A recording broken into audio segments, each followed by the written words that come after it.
670. fundur bæjarstjórnar Reykjanesbæjar haldinn í Stapa Hljómahöll 20. febrúar 2024 klukkan 17:00 er settur. Viðstaddir eru bæjarfulltrúarnir Aðalheiður Hilmarsdóttir, Alexander Ragnarsson, Díana Hilmarsdóttir, Guðbergur Reynisson, Halldóra Fríða Þorvaldsdóttir, Hjörtur Magnús Guðbjartsson, Margrét A. Sandes, Margrét Þórarinsdóttir, Sverrir Bergmann Magnússon og Valgerður Björk Pálsdóttir og sá sem hér stendur í forsæti Bjarni Páll Tryggvason.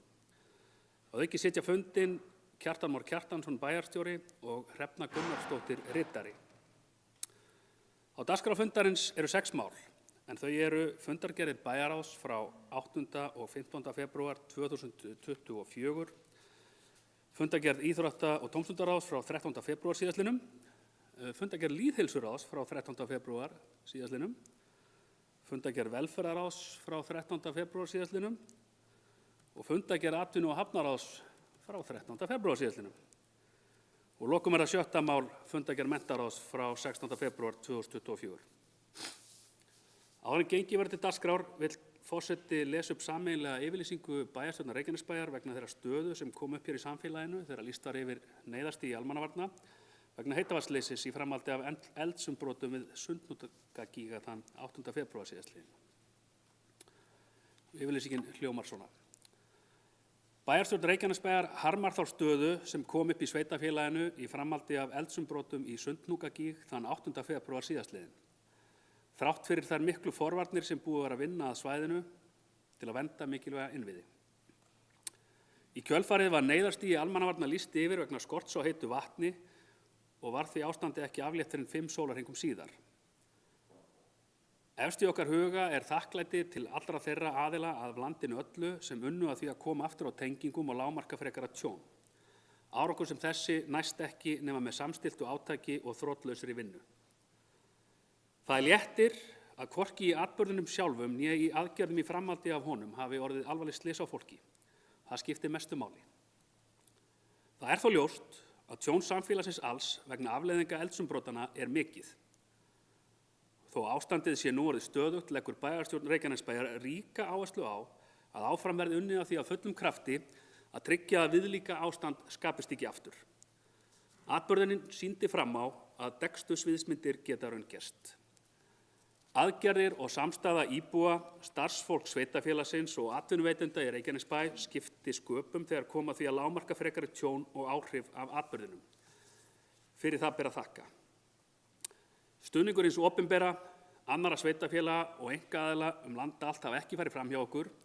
Hann hefur verið ómetanlegur og veitt öllum á svæðinu hugarró og styrk. Framundan eru fjölmörg verkefni sem þarf að leysa hratt og örugglega. Reykjanesbær mun sem talsmaður og hagsmunagæslu aðili íbúa svæðinsins vinna sleitulaust að framgangi þeirra þar til öruggt er að sjálfsagðir innviðir og þjónusta sé tiltæk og áreiðanleg og veikum hlekkjum útrýmt. Bæjarstjórn Reykjanesbæjar hefur boðað til íbúafundar þann 29. febrúar næstkomandi. Fundurinn verður haldinn í Stapa og hefst hann klukkan 19:30. Á fundinum verður meðal annars farið yfir þær aðgerðir sem nú þegar eru í framkvæmd sem og fyrirhugaðar aðgerðir kynntar ásamt því að opið verður fyrir fyrirspurnir frá gestum. Einnig verður á fundinum erindi frá Ara Trausta Guðmundsssyni jarðfræðingi þar sem farið verður yfir stöðuna á Reykjanesskaganum og möguleg þróun á næstunni. Íbúar eru hvattir til að fjölmenna, fundurinn verður tekin upp og einnig verður beint streymi frá fundinum á miðlum Reykjanesbæjar. Og undir þetta rita allir viðstaddir bæjarfulltrúar. Og þá göngum við til dagskrár og tökum fyrir fyrsta mál sem eru fundargerðir bæjarráðs frá 8. og 15. febrúar 2024. Halldóra Fríða Þorvaldsdóttir, gjörðu svo vel.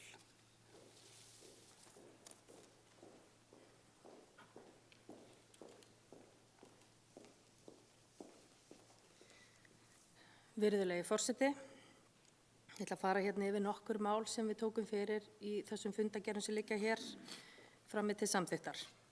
Þar ber fyrst að nefna fyrsta mál á fyrri fundinum sem Stapaskóli, annar áfangi.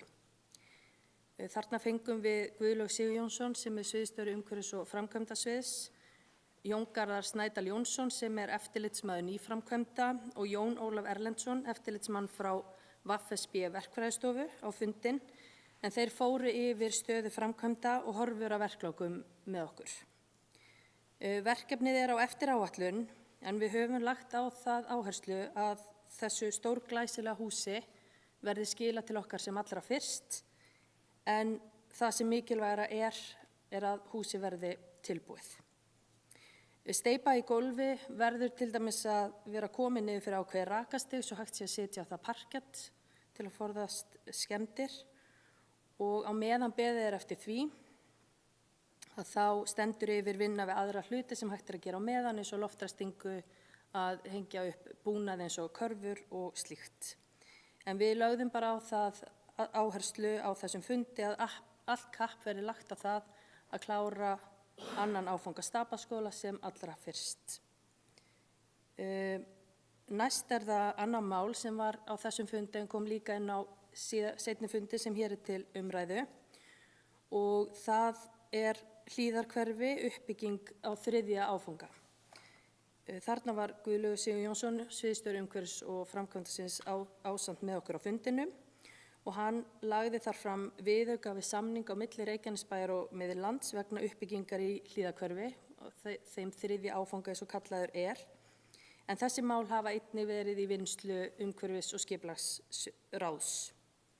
Og hér að ræða endurnýjun á samkomulagi þar sem ákveðna forsendur sem við þurfum að hafa þegar að umhverfis- og skipulagsráð og starfsfólk sviðsins fer í deiliskipulagsvinnu við þennan hluta hverfisins en á sama tíma þá hugað að nýju íþrótta- og skólasvæði sem tekur við að þessu hverfi og að þessi hlutir dansi þarna í takt.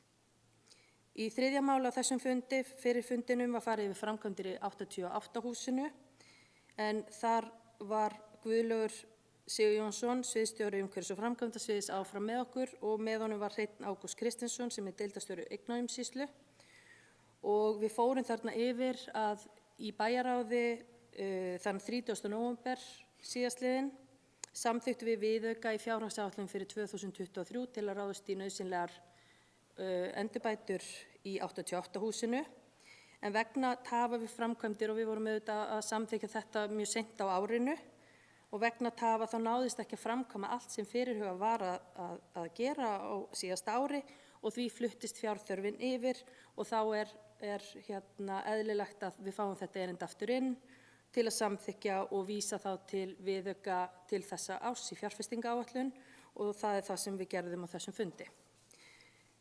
Svo ég farið svo yfir í seinni fundin sem frá 15. febrúar. Þá var þar undir 1. máli, þá fengum við heimsókn Bergný Jóna Sævarsdóttir sem sjálfbærnistjóri og Elín Guðnadóttir yfirverkefnastjóri hjá Kategó, auk Halldórs Karls Hermannssonar, sviðsstjóra atvinnu- og hafnasviðs og Margréti Lilju Margeirsdóttur, verkefnastjóra skipulagsmála og þau kynntu samstarfsverkefni Reykjanesbæjar, Suðurnesjabæjar og Kategó hugsanlega uppbyggingu á svæðinu Helguvík-Bergvík og það verkefni kallast HB64 og tengist K64 sem við þekkjum hér. En það komu upp hugmyndir á síðasta ári að byggja þetta svæði þarna upp sem grænan hringrásagarð og verið að vinna þær hugmyndir bara áfram og við fáum betri kynningu á því og íbúar líka núna þegar líður á þetta ár. 3. mál á þessum fundi sneri að listahátíð barna og þar mættu Þórdís Ósk Helgadóttir sem sviðsstjóri menningar og þjónustusviðs og Helga Þórsdóttir, safnstjóri Listasafns Reykjanesbæjar.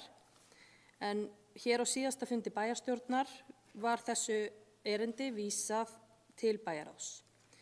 Öllum spurningum sem við höfðum var svarað á bæði í greinargerð sem fylgdi málinu og í samtali við Þórdísi og Helgu og þökkum við þeim kærlega fyrir. Safnstjóri Listasafns Reykjanesbæjar sótti styrk hjá Barnamenningarsjóði og fékk þar vænan styrk sem framlag í þetta verkefni sem hér að ræða. Hátíðin, listahátíð barna, haldin á 2 til 3 vikna tímabili í byrjun maí á hverju ári og hefur Listasafn Reykjanesbæjar haft yfir umsjón með hátíðinni og hefur unnið hana í samstarfi við menntasvið og allar þær stofnanir sem að henni koma. Þannig að þessi hátíð kemur svona beint og óbeint við flestar, ef ekki allar barnafjölskyldur í bæjarfélaginu. En leikskólarnir og Fjölbrautaskóli Suðurnesja halda áfram þátttöku með sama sniði og áður, en í samtali Listasafnsins og við skólastjórnendur var niðurstaðan sú að þessar breytingar eru gerðar og sérstaklega þar sem að þessi vænisstyrkur fékkst, að það væri verkefninu til hagsbóta að gera vinnuna markvissari og koma betur til móts við kennara og nemendur í skólunum með því að fá 5. bekk, alla 5. bekkinga, til þess að taka þátt í þessu verkefni. Þannig að flest börn þá, eða öll börn héðan í frá sem eru í 5. bekk og yngri, munu þá koma að þessu verkefni í framtíðinni ef vel gengur.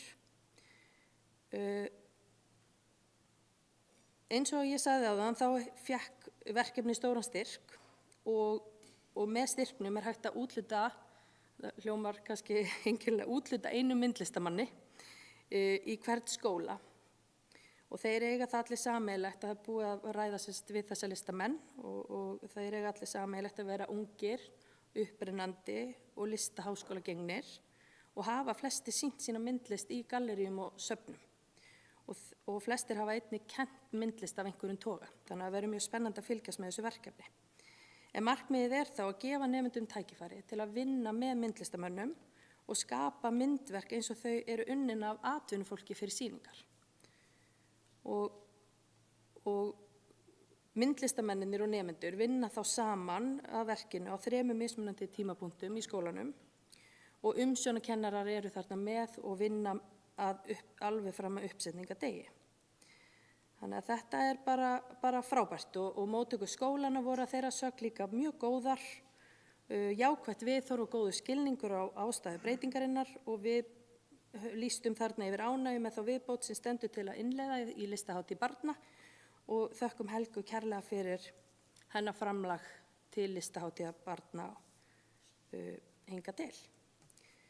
En 7. mál í þessari síðari fundargerð voru fundargerðir neyðarstjórnar og þegar atburð eins og eldgosið sem forseti fór aðeins yfir bókunina sem við lögðum fram þá og gerum hér í dag, þegar slíkan atburð er að ræða þá tekur neyðarstjórn til starfa hjá sveitarfélaginu afsakið. Hún skiptir með sér verkum og tekur ákvarðanir sem snúa starfsemi sveitarfélagsins og tryggir upplýsingaflæði til starfsfólks og íbúa. Eins og ég hef komið inn á opinberum vettvangi, þá unnu sveitarfélögin og viðbragðsaðilar sem að verkefninu komu eins og einn maður og það gerði neyðarstjórnin líka. En það breytir því þó ekki að það er alltaf gott að rýna til gagns og nú stendur yfir samantekt á viðbrögðum og verður unnið úr því svo við getum lært af reynslunni. En ég vil nota tækifærið og þakka aðgerðastjórn, öllum stjórnendum og starfsfólkin okkar og hinna sveitarfélagana, almannavörnum, HS Orku og HS Veitum fyrir samstarfi í þessum krefjandi aðstæðum. Þau sem ég kaus svo að kalla bakverðin okkar hérna hjá Reykjanesbæ, sem eru aðilar sem voru bara alls ekki í sviðsljósinu, en það voru ótrúlega mörg sem lögðu sitt af mörkum yfir þetta tímabil og vil ég þá sérstaklega minnast á starfsfólk á umhverfis- og framkvæmdasviði sem hentu öllu frá sér þessa dagana til að vinna í þeim byggingum sem við erum með hér, meðal annars til að tryggja ekki eru skemmdir og til að þjónusta gæti farið fram. Eins húsumsjónamönnum í mannvirkjunum okkar og stjórnendum, sviðsstjórum sem endurskipulögðu allt sitt út frá stöðunni, næstu stjórnendum þeirra og starfsfólki í öllum störfum, hvort sem það snýr að því að miðla upplýsingum, svara og leiðbeina íbúum eða öðru sem þurft að gera, auk starfsfólks í velferðar- og menntamálum fyrir mikla aðlaunahæfni og jákvæðni.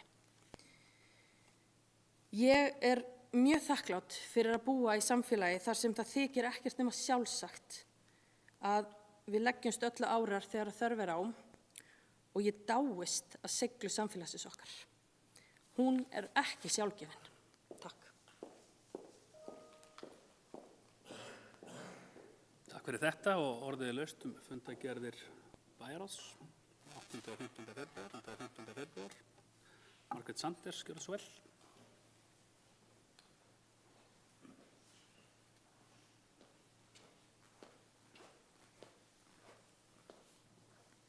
Forseti, bæjarfulltrúar, góðir gestir.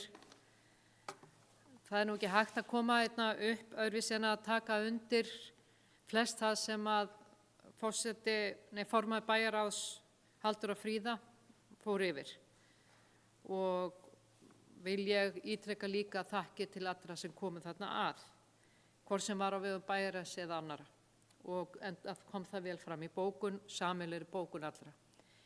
En það ekki það þess vegna sem ég bað orðið, en það kom það allt fram í bókuninni. Heldur eru 2 mál sem að ég kem hérna upp meira til þess að leggja áherslu á þau frekar heldur en að fara í eitthvað dómarasæti eða hreinlega bara að lýsi við vanþóknun að vera með bókun. Það ekki hægt annað en að stíga hérna upp í bæjarstjórn og nefna gangverkefnisins í Stapaskóla. Ekki af því að við erum að benda á að ef að við hefðum verið sem meiri hluti hefðum við getað gert betur, örugglega hefðum við gert það. Það sagt í gríni. Þetta algjörlega ekki í lagi og ef við horfum á, ef við skulum fyrst nefna að bæjarráð óskaði eftir að fari yrði yfir stöðuna. Fyrir liggur í gögnunum minnisblað sem trúnaðarmál og ætla ég því ekki að vitna beint í það að sjálfsögðu ekki. Það eru samt það eru staðreyndir hérna í blaðinu sem að algjörlega í lagi og hefur oft komið fram sem í lagi að nefna hér. Að Stapaskóli 2. áfangi var boðinn út og samkvæmt útboðsgögnum átti IAVF að skila húsnæðinu fullkláruðu 15. desember 2022. En til að gæta alls sannmælis og sanngirnis að þá var búið að samþykkja verklok yrði 22. janúar 2023. 22. janúar 2023. En þann dag í dag ekki einu sinni búið að loka almennilega húsunum, hvort sem íþróttahús eða sundlaug. Þetta bara algjörlega ekki í lagi. Og það á eftir að ljúka við þetta og vonandi tekst það á þessu ári að það verði ekki enn eitt þorrablóti í Njarðvíkur íþróttahúsinu eða reyndar var það alveg frábært en það ekki þar með sagt að það sé eitthvað eðlilegt við það að verkið tefjist ár eða meira. Hvað þá 1,5 eða 2 ár. Hvað veldur? Það ágreiningur. Og tel ég ekki rétt hér að nefna neitt sérstakt þar sem að þetta verður mikill ágreiningur. En það sem að ég vil segja hér, og þess vegna fer ég hérna upp, bæði til að nefna þetta, vegna þess að þetta og á að vera á vitorði allra að þetta ekki í lagi, og ekki síður að hvað við sem verkkaupi getum gert í þessu þannig að við komum í veg fyrir svona stórkostleg bara hreinlega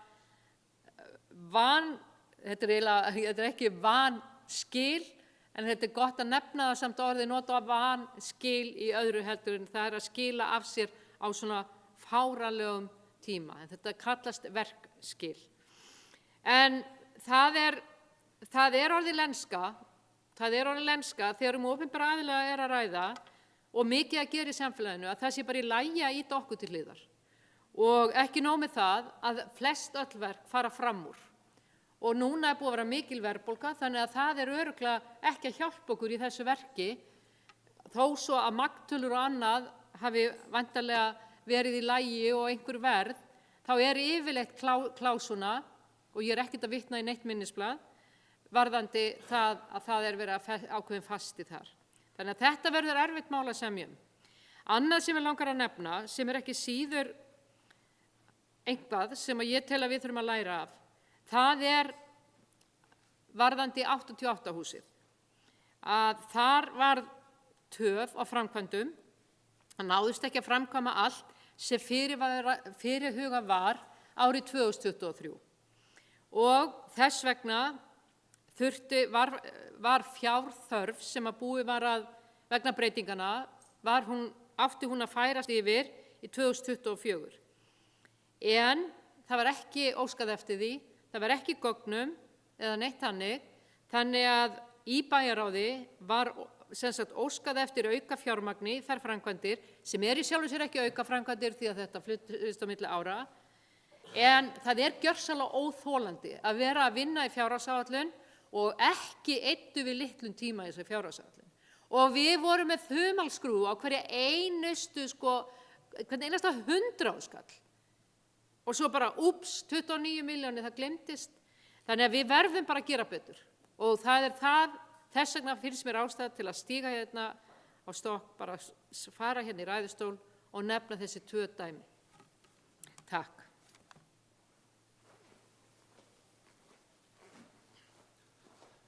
Kærar þakkir Margrét og orðið laust fundagerðir bæjarráðs frá 8. og 15. febrúar.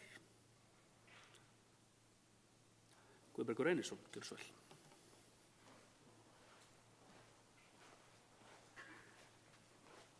Forseti, bæjarfulltrúar, ég vildi bara koma upp undir fundagerð bæjarráðs frá 8. febrúar, þar sem rætt Reykjanesfólkvang. Ég veit að ég var búinn að ræða við bæjarfulltrúa Sverrir hérna áðan aðeins, en ég vildi bara koma fram þeirri skoðun minni að við eigum þetta alls ekki, eins og staðan í dag, að vera að ræða það að fara út úr þessum Reykjanesfólkvangi, þar sem að við eigum þetta núna bara vegna almannavarna og neyðarlaga og öllu þessu sem við erum búin að vera að lenda í, að þá eigum við að vera að huga að öllum þeim stöðum sem við gætum fengið orku, heitt vatn, rafmagn eða hvað sem gætum farið að virkja eða bora eða hvernig sem Þannig að við eigum alls ekki að segja okkur út úr svona stórum hóp. Við eigum heldur að reyna að koma þessum Reykjanesfólkvangi í að fara að huga að fleiri leiðum fyrir orku til okkar, en ekki að loka okkur af. Ég vildi bara koma að þessari hugleiðingu minni hérna. Takk.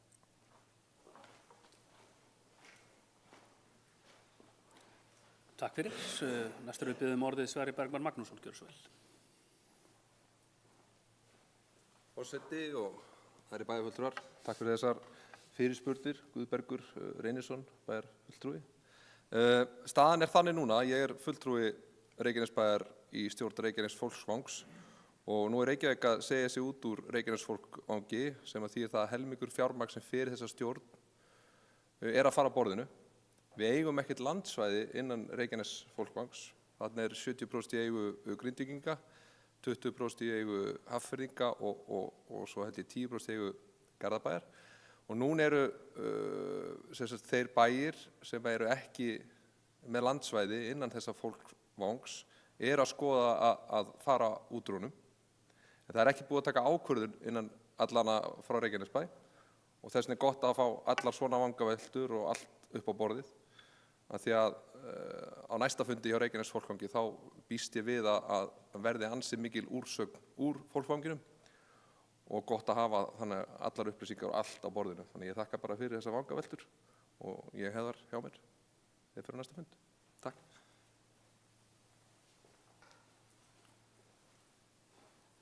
Takk fyrir þetta. Margrét Sanders, gjörðu svo vel.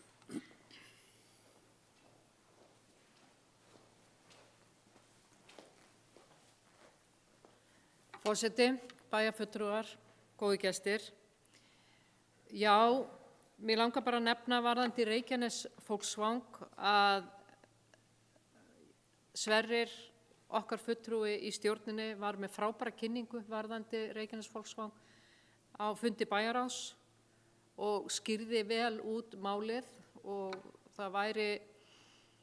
þetta áhugavert mál en ég held að við höfum öll verið sammála að aðeins að sitja bara með hendur í skauti og taka engar svona ákvarðanir á meðan að ástandi eins og það í Grindavík, en þess vegna kemur hérna upp, ég langar að ítreka það, en það auðvitað áhyggjuefni ef að Reykjavík að stíga út og þá kostnaðinn og annað, það þarf auðvitað að endurskoða það algjörlega að fullu og það á líka við Grindvíkingana sjálfa væntanlega, bara hvað er verið að greiða fyrir þetta, hvert er hlutverki, hvað á að gera þarna og svo framvegis.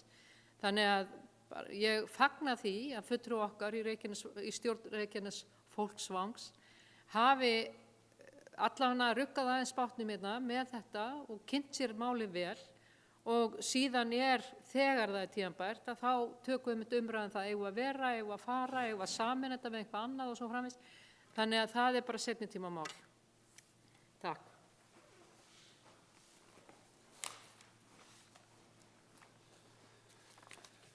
Takk fyrir það og orðið enn laust fundargerð í Bæjarrás frá 8. og 15. febrúar. Valgerður, gjörðu svo vel.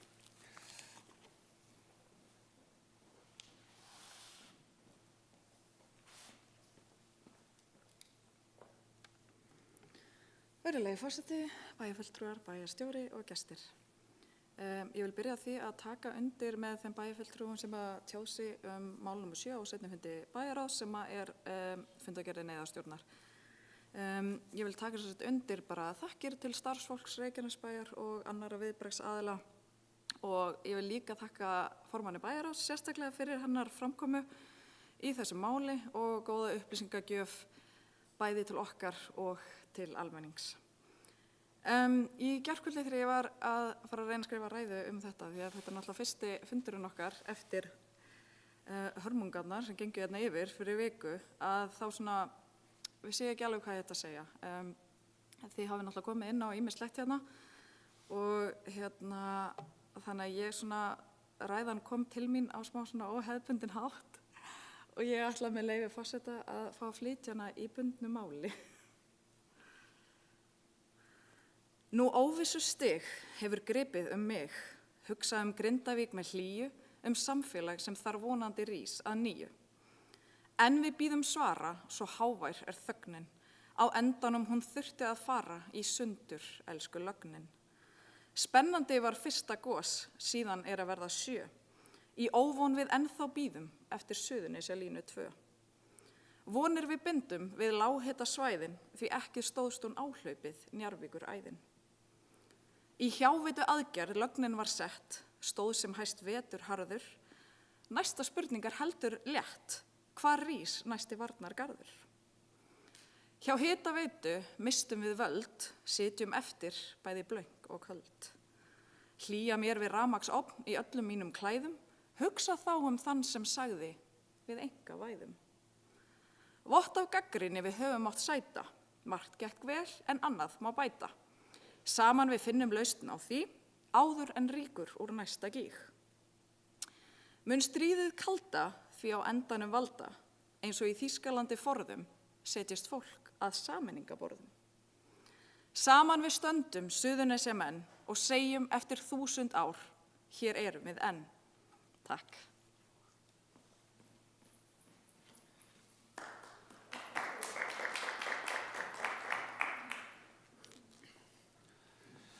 Þetta var alveg til fyrirmyndar. Takk fyrir þetta, Valgerður Björk. Og orðið enn laust, fundargerð í Bæjarrás. Margrét Sanders, við biðjum orðið í 3. sinn, gjörðu svo vel. Hún sé búin að taka saman vísu sjálf.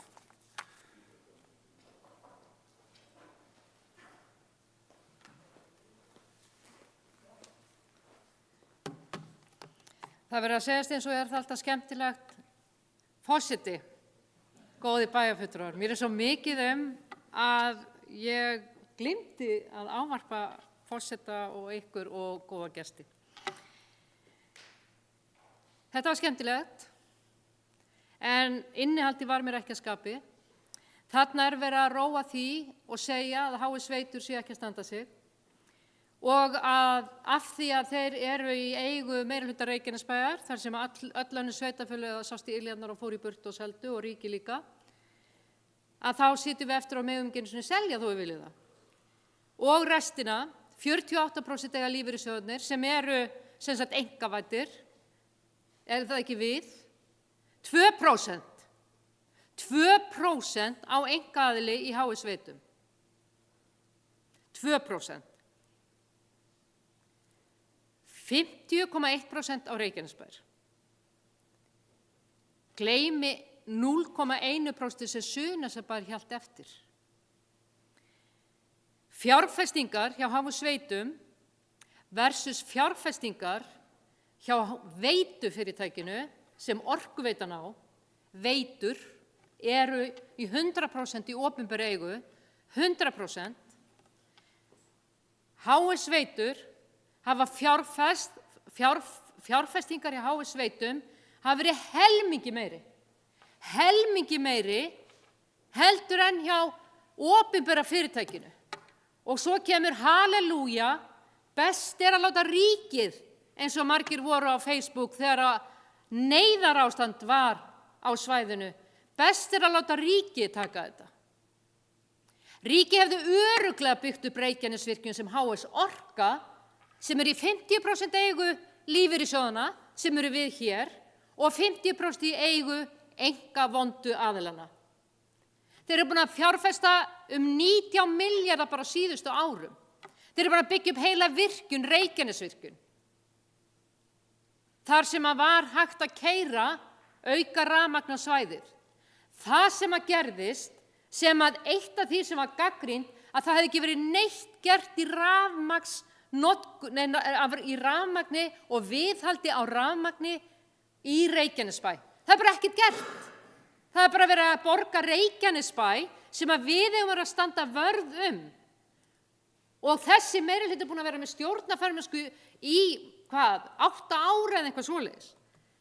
Að það verið að gagnrýna Reykjanesbæ fyrir að fá einhverjum pening í arð. Fjárfestingar hjá Veitum voru í 3 eða 4 ár yfir 100% af veltu. Nei, fyrir ekki 100% af hagnaði. Það þýðir, ef það 100% af hagnaði, að þá fer fyrirtæki á hausinn ef það heldur svona áfram. Þú getur ekki fjárfest yfir 100% af fénu sem þú ert að afla. Það ekki hægt. Varðandi rafmagnið, þá spurði ég sérstaklega orkumálastjóra, varðandi rafmagnið, hvernig, að því að það var með það mikið gagnrýni að það væri ekki hægt að hita húsin og að elda með rafmagninu. Orkumálastjóri svaraði á opnum fundi, það hvergi á Íslandi reiknað með að rafmagn ekki byggt upp þannig þar sem hitaveita, þar hvergi reiknað með rafmagni til að kynda hús. Hvergi. Það eitt og eitt hús, aðalega fyrirtækin, og það nefndi eitt góður maður við mig að Eyjahúsin voru þannig, vegna þess að Eyjahúsin voru byggð eftir eldgos og þar var sett upp rafmagnskyndingar. Og ég selði ekki dýrar en keypti það því ég veit það ekki. Varðandi rafmagn í húsin, þá skulum við ákveða það bara að það á að vera hægt að hafa plan B sem á auðvitað vera og menn eiga algjörlega að hugsa þannig. Enda fyrir hver einasti fundur í Veitum í það hvað hægt að gera. Ef að það verður sett upp rafmagnskyndingamöguleiki í öll hús, þá skal ég lofa ykkur því að reikningarnir ykkar frá Veitum verða helmingi hærri. Eru menn tilbúnir, eins og sumir hafa verið að koma með, að það að byggja viðbótarvirkjun og láta hana standa, ekki heita sagði, nei, það þarf alveg fullkomna virkjun til að vera plan B og það þarf að svissa á milli ef þar. Jú, það alveg hægt, en það þýðir að við erum komið þá kannski upp í 400 skallin í kyndingu og rafmagn. Þetta kostar allt. Það þar með sagt að við hefum ekki að gera neitt? Nei. Það þar með sagt að menn gerði ekki neitt? Nei.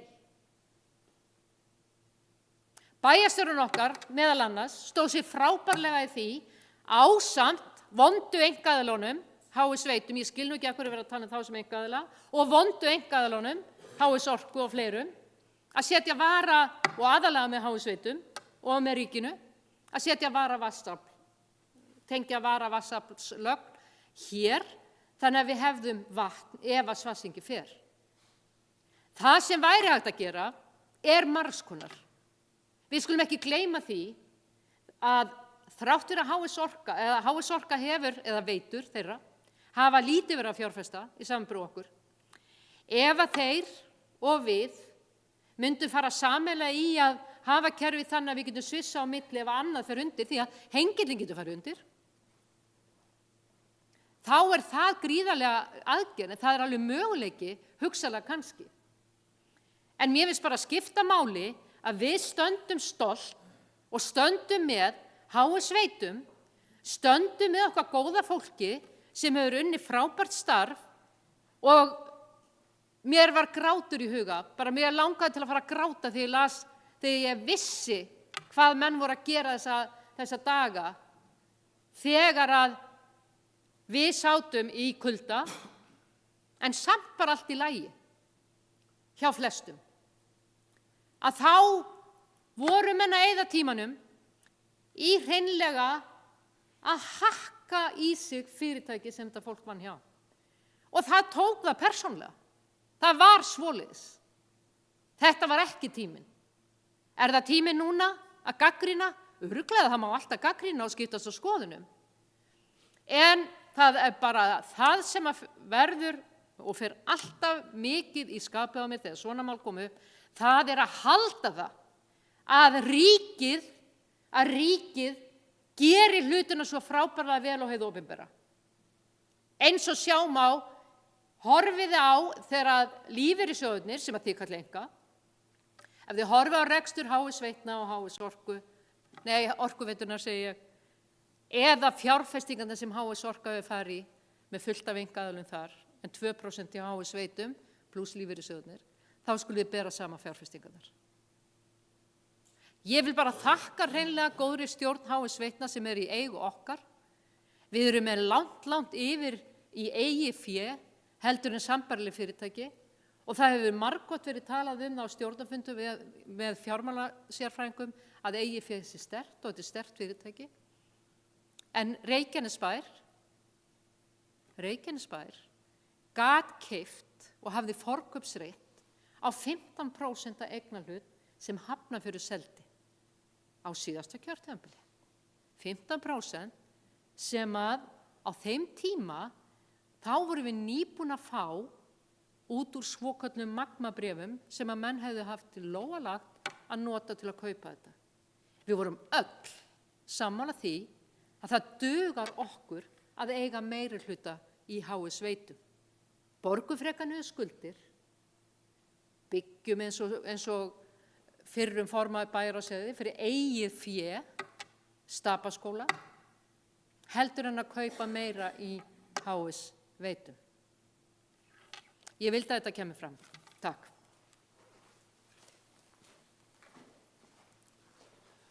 Takk fyrir Margrét. Halldóra Fríða Þorvaldsdóttir, gjörðu svo vel.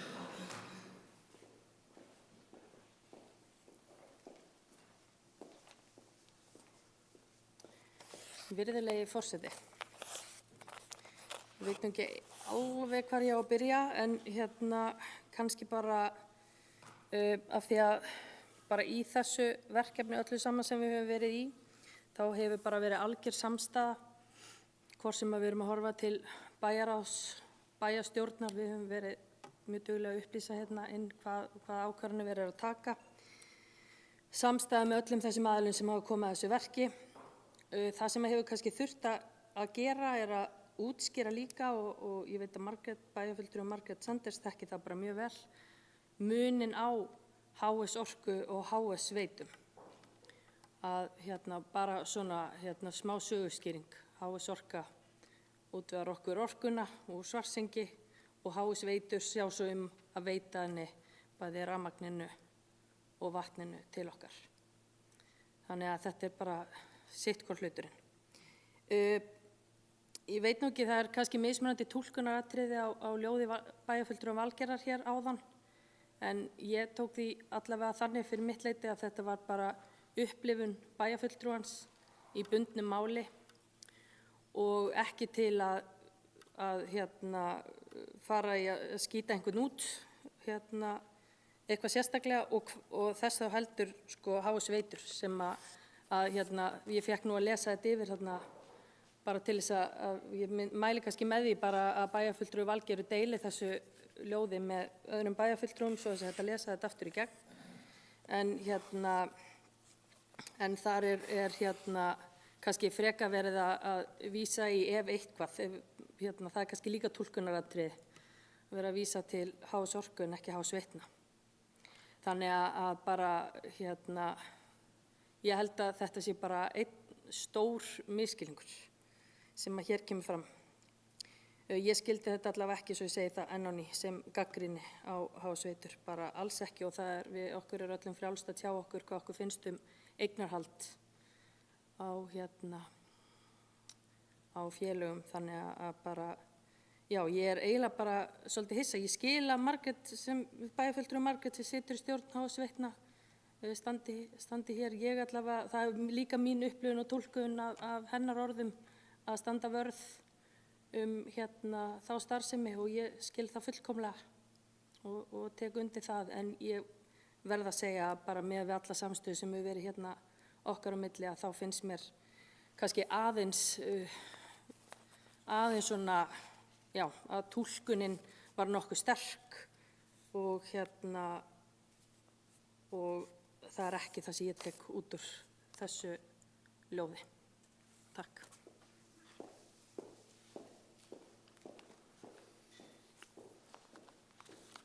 Orðið laust fundargerðir Valgerður Björk Pálsdóttir, gjörðu svo vel.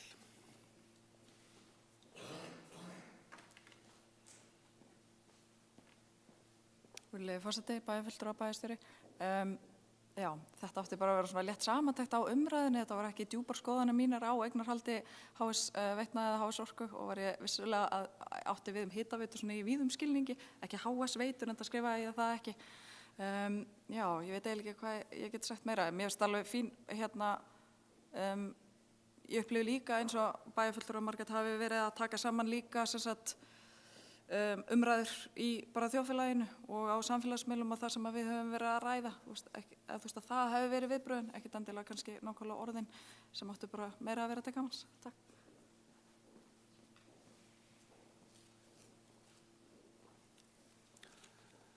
Orðið laust fundargerðir bæjarráðs, Guðbergur Reynisson, gjörðu svo vel.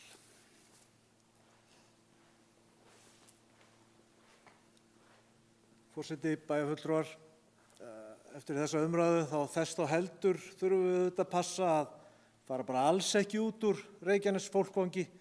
Við eigum auðvitað að vera að leita allra leiða til þess að fá orku til bæjarins, og þegar við erum búin að lenda í þessu sem að Valgerður var að rýma og það þarf ekki að senda mér það, ég þarf bara að heyra þetta einu sinni, að þá eigum við auðvitað að passa að þessi fyrirtæki, HS Orka og HS Veitur, hafi tækifæri til þess að virkja meira og leita að orku. Ég veit ekki hvort þið vitið það, en það er búið að setja í friðun 36% af Íslandi.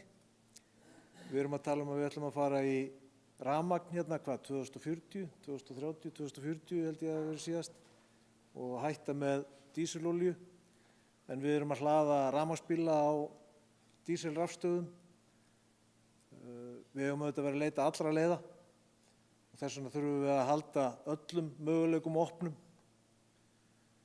En góð umræða, og ég er sammála Möggu í því sem hún sagði. Takk. Takk fyrir þetta, bæjarfulltrúi Guðbergur. Eru fleiri sem að vilja taka til máls undir fundargerðum bæjarráðs frá 8. til 15. febrúar síðastliðnum? Svo er ekki. Þá vill bara forseti, þessi umræða hafa kristalla það svolítið, að það verður fullþörf á því að eiga smá samtal við samfélag okkar þann 29. febrúar næstkomandi. Hvet alla til að fjölmenna og fá staðreyndir málin og málefnin frá fyrstu hendi. Ég ber því hér upp fundargerðirnar til samþykktar. Þau sem geta samþykkt eru beðin að gefa merki. Og fundargerðir bæjarráðs frá 8. og 15. febrúar síðastliðnum eru samþykktar 11:0. Og næst tökum við fyrir annað mál á dagskrá sem er fundargerð íþrótta- og tómstundaráðs frá 13. febrúar síðastliðnum. Orðið er laust. Alexander, gjörðu svo vel.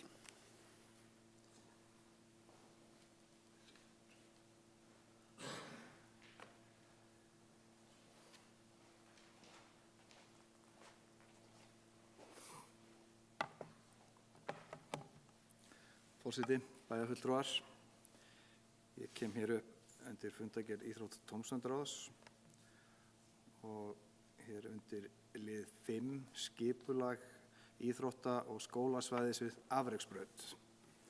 Og með leyfi forseta þá ætla ég að fá að lesa upp bókunina við þetta sem í raun tvíþætt. En Íþrótta- og tómstundaráð leggur mikla áherslu á að deiliskipulag verði klárað sem allra fyrst, jafnframt að vinnuhópur uppbyggingu mannvirkja á svæðinu verði settur af stað eins skjótt og auðið er. Svo hér annar liður í önnur bókun. Íþrótta- og tómstundaráð leggur skýra áherslu á að hundagerði henti alls ekki inn á þetta svæði og því verði fundinn annar staður. Þessar bókanir ríma náttúrulega mjög vel við bæði bókanir og það sem við í Sjálfstæðisflokknum höfum komið með fram hér í ræðum og í bókunum á bæjarstjórnarfundum.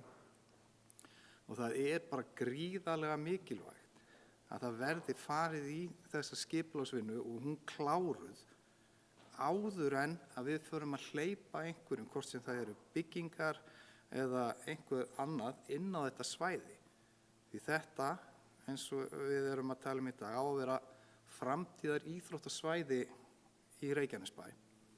Og ef við förum að hleypa inn einhverju, þá förum við að þrengja því og þá verður þetta bara ekki eins gott og ekki notæft fyrir hreyfinguna. Og það sem aðeins vekur líka áhyggjur hjá mér, að samkvæmt því sem ég hef heyrt, að þá enn ekki farið að hafa neitt samband við íþróttahreyfinguna í sambandi við áframhaldandi deiliskipulag eða skipulag á svæðinu. Og ég bara spyr, stendur ekki til að gera það í fullu samráði við íþróttahreyfinguna sem að kemur til með að nýta sér þetta svæði? Og tel það bara mjög mikilvægt að þetta sé gert í fullu samráði við hana og þeir hafðir með. En síðan það hérna 7. mál sem nettómótið og ég get nú eiginlega ekki sleppt því að kom ekki upp og tala aðeins það, þar sem að það nú svona eiginlega ættleitt barn hjá mér og ég bara ætla að hvetja alla til þess að taka þátt, hvort sem það að koma og fylgjast með leikjum eða þá til dæmis verslunareigendur og þeir sem eru með veitingastað og annað, að taka vel á móti því hér kemur alveg gríðarlegu fjölda fólki og ég veit það bara af eigin reynslu að fólk hefur verið að leita eftir þjónustu, bæði að reyna að komast í verslanir og annað. Þannig ég hvet bara alla til að hafa opið og taka vel á móti gestum okkar þessa helgi, því þeir eru skipta hundruðum eða ekki þúsundum. Takk fyrir. Takk fyrir Alexander Ragnarsson. Næstu við biðjum orðið Halldóra Fríða Þorvaldsdóttir. Gjörðu svo vel.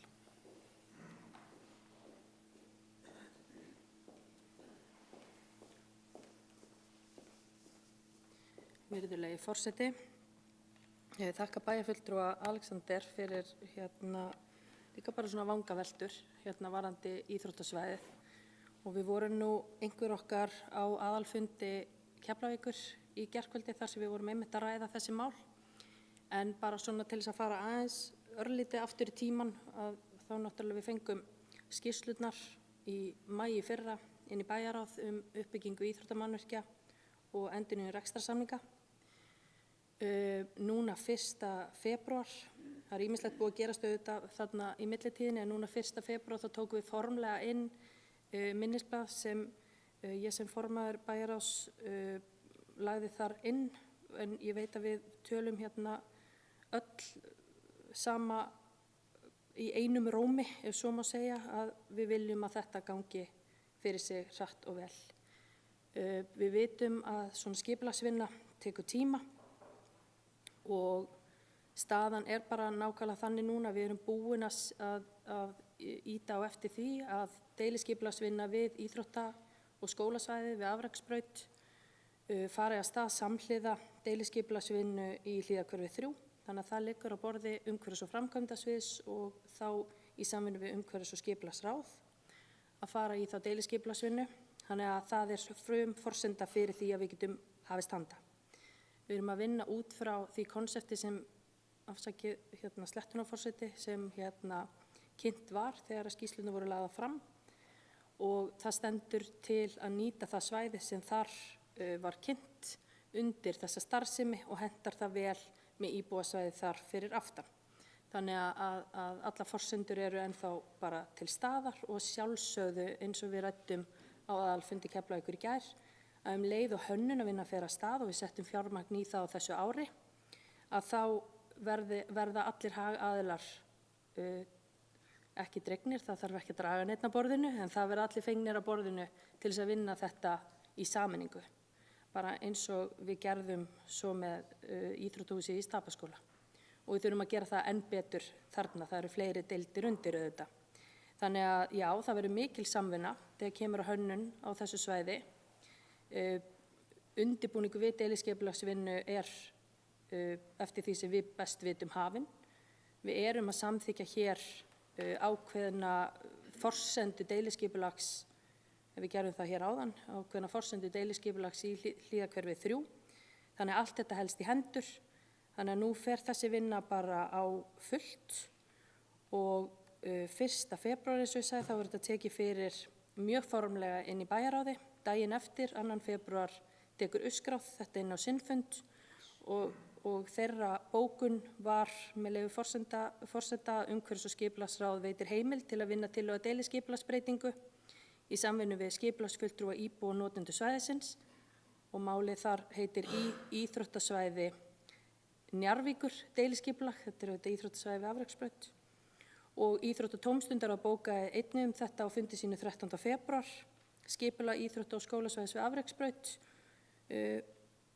og þar var einnig komið inn á þetta hundagerði sem að bæjarfulltrúi Alexander minntist á hér áðan og ég veit að starfsfólk okkar á umhverfis- og framkvæmdasviði hefur haft samband við viðkomandi aðila af því að það stóð til að þið fengi bara að hafa þetta svæði á meðan það væri í vinnslu áður en allt saman fer að stað en ég veit að það hefur verið haft samband við viðkomandi aðila og verið að skoða aðra lausnir með þeim af því að það var alveg skýrt að þarna gerum við ráð fyrir og við ætlum okkur að vera með íþróttasvæði og erum að vinna út frá þeim forsendum sem við gáum okkur í upphafi. Þannig að bara nú verðum við öll að leggjast á eitt við að þetta deiliskipulagsvinnan gangi vel og í framhaldinu að öll séu inn í þeirri vinnu að hanna þetta svæði svo það verði bara glæsilegasta svæði sem að, já, fyrirfinnst, kannski, mögulega.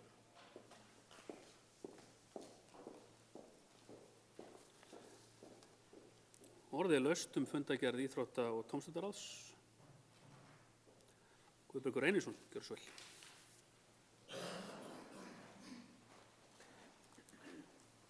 Forseti, bæjarfulltrúar, tek undir orðin þín, bæjarfulltrúi Alexander. Við verðum að hafa íþróttahreyfinguna með, við höfum oft minnst á það og ég var nú á þessum uskfundi þar sem þetta var samþykkt þessi bókun, en ég held að sé nú orðið svolítið langt síðan. Já, það mætti fara að keyra á einhverja fundi með íþróttahreyfingunni með þetta og drífa þetta af. En það er annað sem er í fundagerðinni sem vakti athygli mína. Það var þessi niðurstaða rannsóknar og greininga á 5. bekk til 10. bekkjar líklega. Þar sem kemur fram að munntóbaks og veipnotkun er að aukast hjá þessum krökkum, hvort við þurfum ekki að bregðast þar við og verið að því eftir þessa könnun.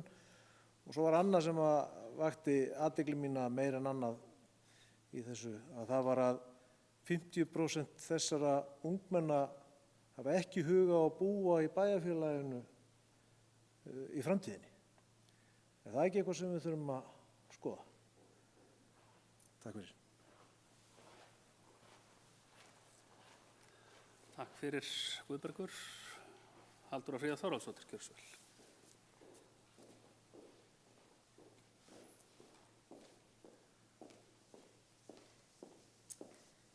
Virðulegi forseti, fannst ég knúin til að koma og svara aftur og þar sem að bæjarfulltrúi Guðbergur Reynisson situr nú sem aðalmaður í umhverfis- og skipulagsráði, tók þetta erindi fyrir á fundi sínum 2. febrúar fyrir 18 dögum síðan og eins og ég sagði áðan að þá er deiliskipulagsvinnan fyrst svo við vitum hvað við erum að fara að hanna.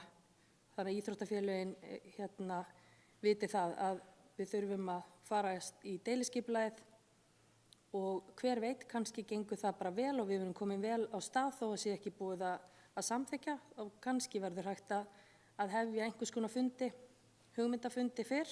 Það verður bara komið í ljós en deiliskipulagið er aðalatriðið þarna. Byrja á því.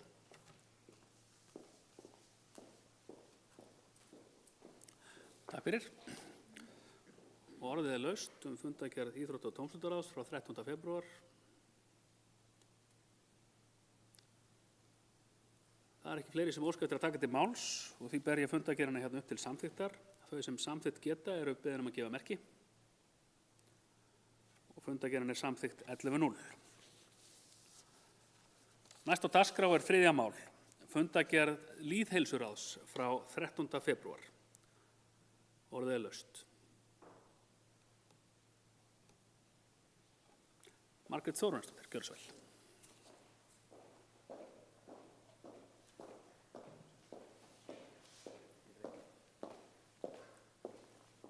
Virðulegi forseti og aðrir viðstaddir, mér langar aðeins að koma hérna undir lið 3, snjallsímalausu grunnskólar. Ég hef áður komið hér í pontu og gert bókanir hvað var þetta mikilvæga málefni að grunnskólar Reykjanesbæjar verða snjallsímalausir.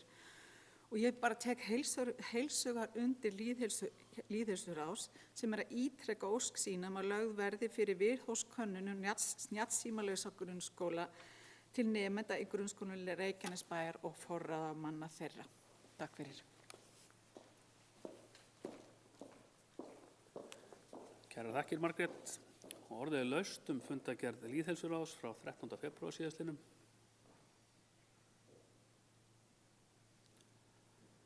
Það ekki fleiri sem óska eftir að taka til máls. Þau sem geta samþykkt fundargerð Lýðheilsuráðs frá 13. febrúar eru vinsamlegast beðin að gefa merki. Fundargerðin er samþykkt 11:0.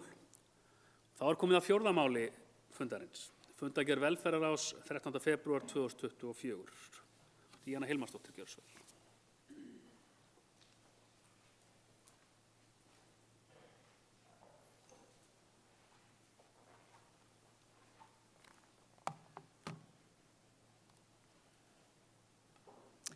Bæjarstjóri, forseti, bæjarfulltrúar og gestur. Mig langar að koma inn á 2 liði í þessari fundargerð, en það er liður 2 sem er málefni heimilislausra, smáhýsi. En Hera Ósk Einarsdóttir, sviðsstjóri velferðarráðs, fór yfir stöðu og undirbúningsvinnu starfshóps húsnæði fyrir heimilislaust fólk. Á seinasta ári þá óskaði velferðarráð eftir því við umhverfis- og framkvæmdasvið að farið yrði að skoða uppbyggingu og staðsetningu smáhýsa í sveitarfélaginu og möguleg kaup á slíkum fyrir þennan málaflokk. Og samkvæmt þarfagreiningu sem að þá lá fyrir voru 10 einstaklingar með fjölþættan vanda húsnæðislausir og aðrir 6 í miklum erfiðleikum húsnæðislega. Og ég á alveg von á því að það hefði bæst í þann hóp því miður. Það kom erindin á fund umhverfis- og skipulagsráðs í júlí í fyrra og var þá velferðarsviði og umhverfis- og framkvæmdasviði falið að finna hentugar staðsetningar í bæjarfélaginu og leggja fram tillögur fyrir fjárhagsáætlunargerð ársins í ár.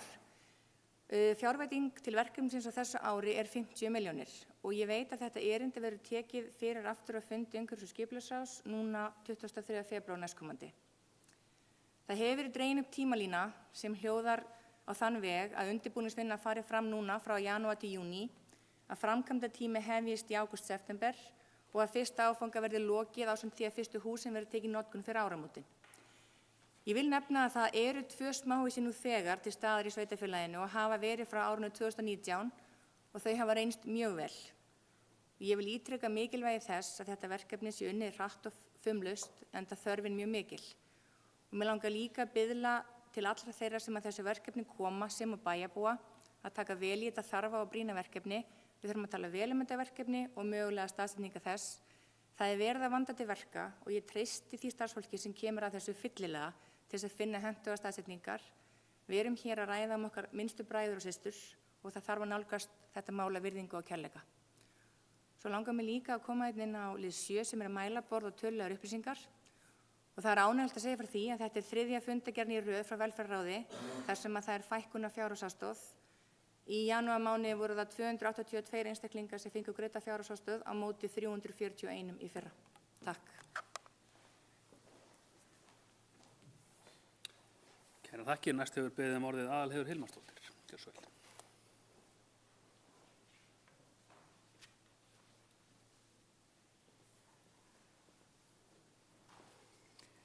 Forseti, bæjarfulltrúar, bæjarstjóri og gestir.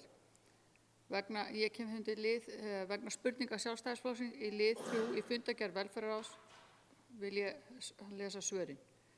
En fyrsta spurningin var hversu margir voru í Reykjanesbæ í samrættri móttöku flóttafólks 31. desember 2023.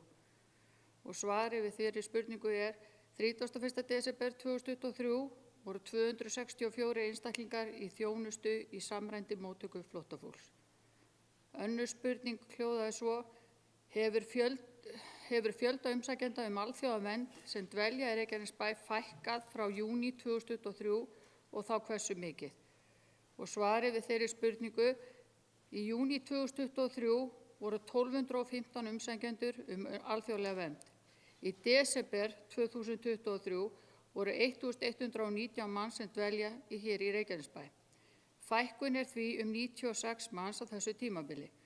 Samkvæmt bestu mögulegu sviðsmynd við gerð áætlunargerðar átti Reykjanesbær að fara að sjá fækkun í maí-júní 2024.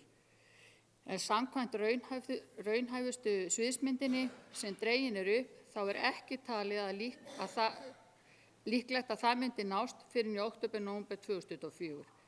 Samkvæmt aðgerðaráætluninni stefnir Vinnumálastofnun á fjöldinn verði 900 umsækjendur alþjóðlega vernd í úrræðum Vinnumálastofnunar í Reykjanesbæ á þessum tíma. Mig langar einnig að fara undir lið velferðarráðs í lið 8. Velferðarráð og sviðsstjóri vilja sérstaklega þakka starfsfólki velferðarsviðs og öðru starfsfólki Reykjanesbæjar ásamt öðrum viðbragðsaðilum sem unnu gríðarlega gott starf við þær erfiðu aðstæður sem komu upp þegar hraunstraumur frá eldgosinu í Sund-Hnúkagígum eyðilagði heitavatnslögn með þeim afleiðingum að heitavatnslaust var á öllum Suðurnesjum. Takk. Kærar þakkir fyrir, Aðalheiður, og orðið laust. Margrét Þórarinsdóttir, gjörðu svo vel.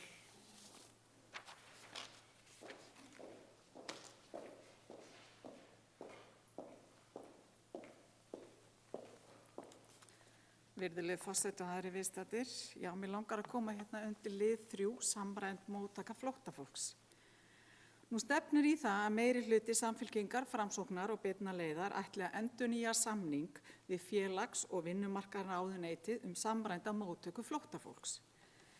Reykjanesbær þurfti að greiða með síðasta samningi og ekki var staðið við loforð fækkun hælisleitenda í bænum. Ég hef áður gagnrýnt þessi áform meirihlutans, nú síðast í bókun minni á bæjarstjórnarfundi þann 7. febrúar síðastliðinn. Það deginum ljósara. Ef að meirihlutinn ætlar að hafa vilja íbúana að engu, mun það valda mikilli óánægju í bæjarfélaginu. Við erum löngum komin langt yfir þolmörk. Ég minni á að kannanir hafa sýnt að alltaf 85% íbúa á Suðurnesjum telja að fækki ber hælisleitendum á svæðinu.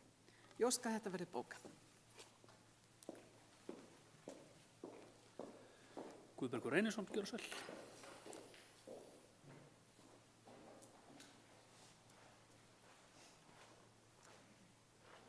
Forseti, bæjarfulltrúar.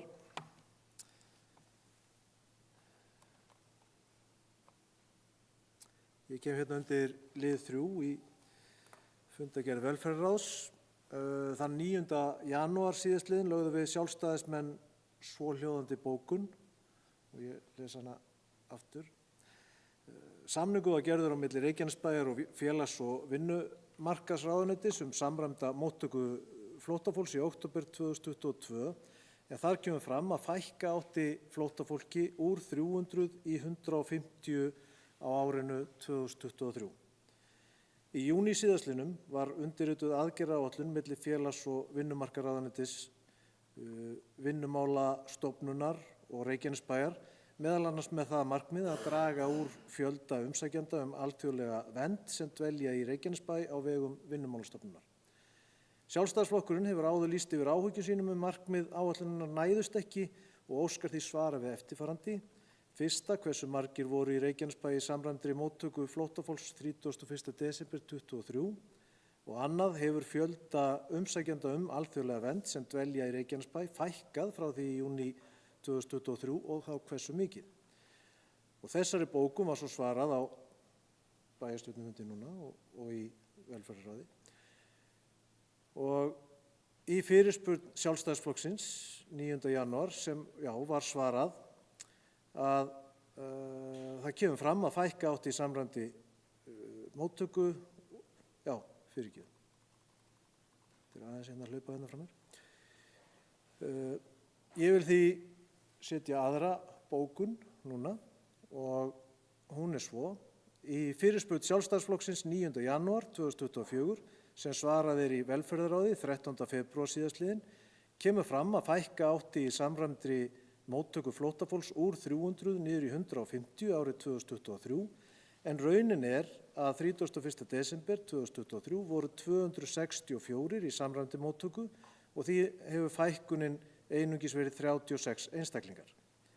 Einnig kemur fram að umsækjendur alþjóðlega vernd eru 1119. Það eru því 1383 flóttamenn í Reykjanesbæ síðustu áramót. Sjálfstæðisflokkurinn leggur áherslu á að miklu fastar verði stigið niður í þessum málaflokki. Og undir þetta skrifa Guðbergur Reynisson, Margrét Sanders og Alexander Ragnarsson.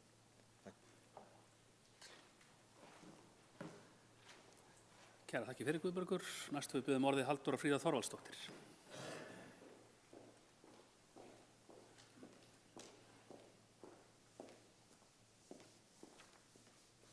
Virðulegi forseti, kannski bara svona fyrir það fyrsta, af því að hér mál 3, samræmd móttaka flóttafólks til umræðu, að þá held ég að við verðum, kannski við hefðum gott að því að fá frekari fræðslu hér inn, þannig að við sjálf séum með hugtök líka á hreinu. Af því að vera umsækjandi alþjóðlega vernd og að vera flóttafólk í samræmdri móttöku flóttafólks ekki sami hluturinn. Flóttamaður, hvað flóttamaður? Það hægt að svara þessari spurningu, en við verðum að vera opin fyrir því að vita hvað hugtökin þýða. Og ég ætla ekki að vera með hugtakakennslu hér, en ég bara heyri í þeim orðum sem hér eru höfð að við erum ekki með skilningin á þeim á hreinu. En það eitt. Annað að við erum að tala nokkuð ólíka hluti hérna.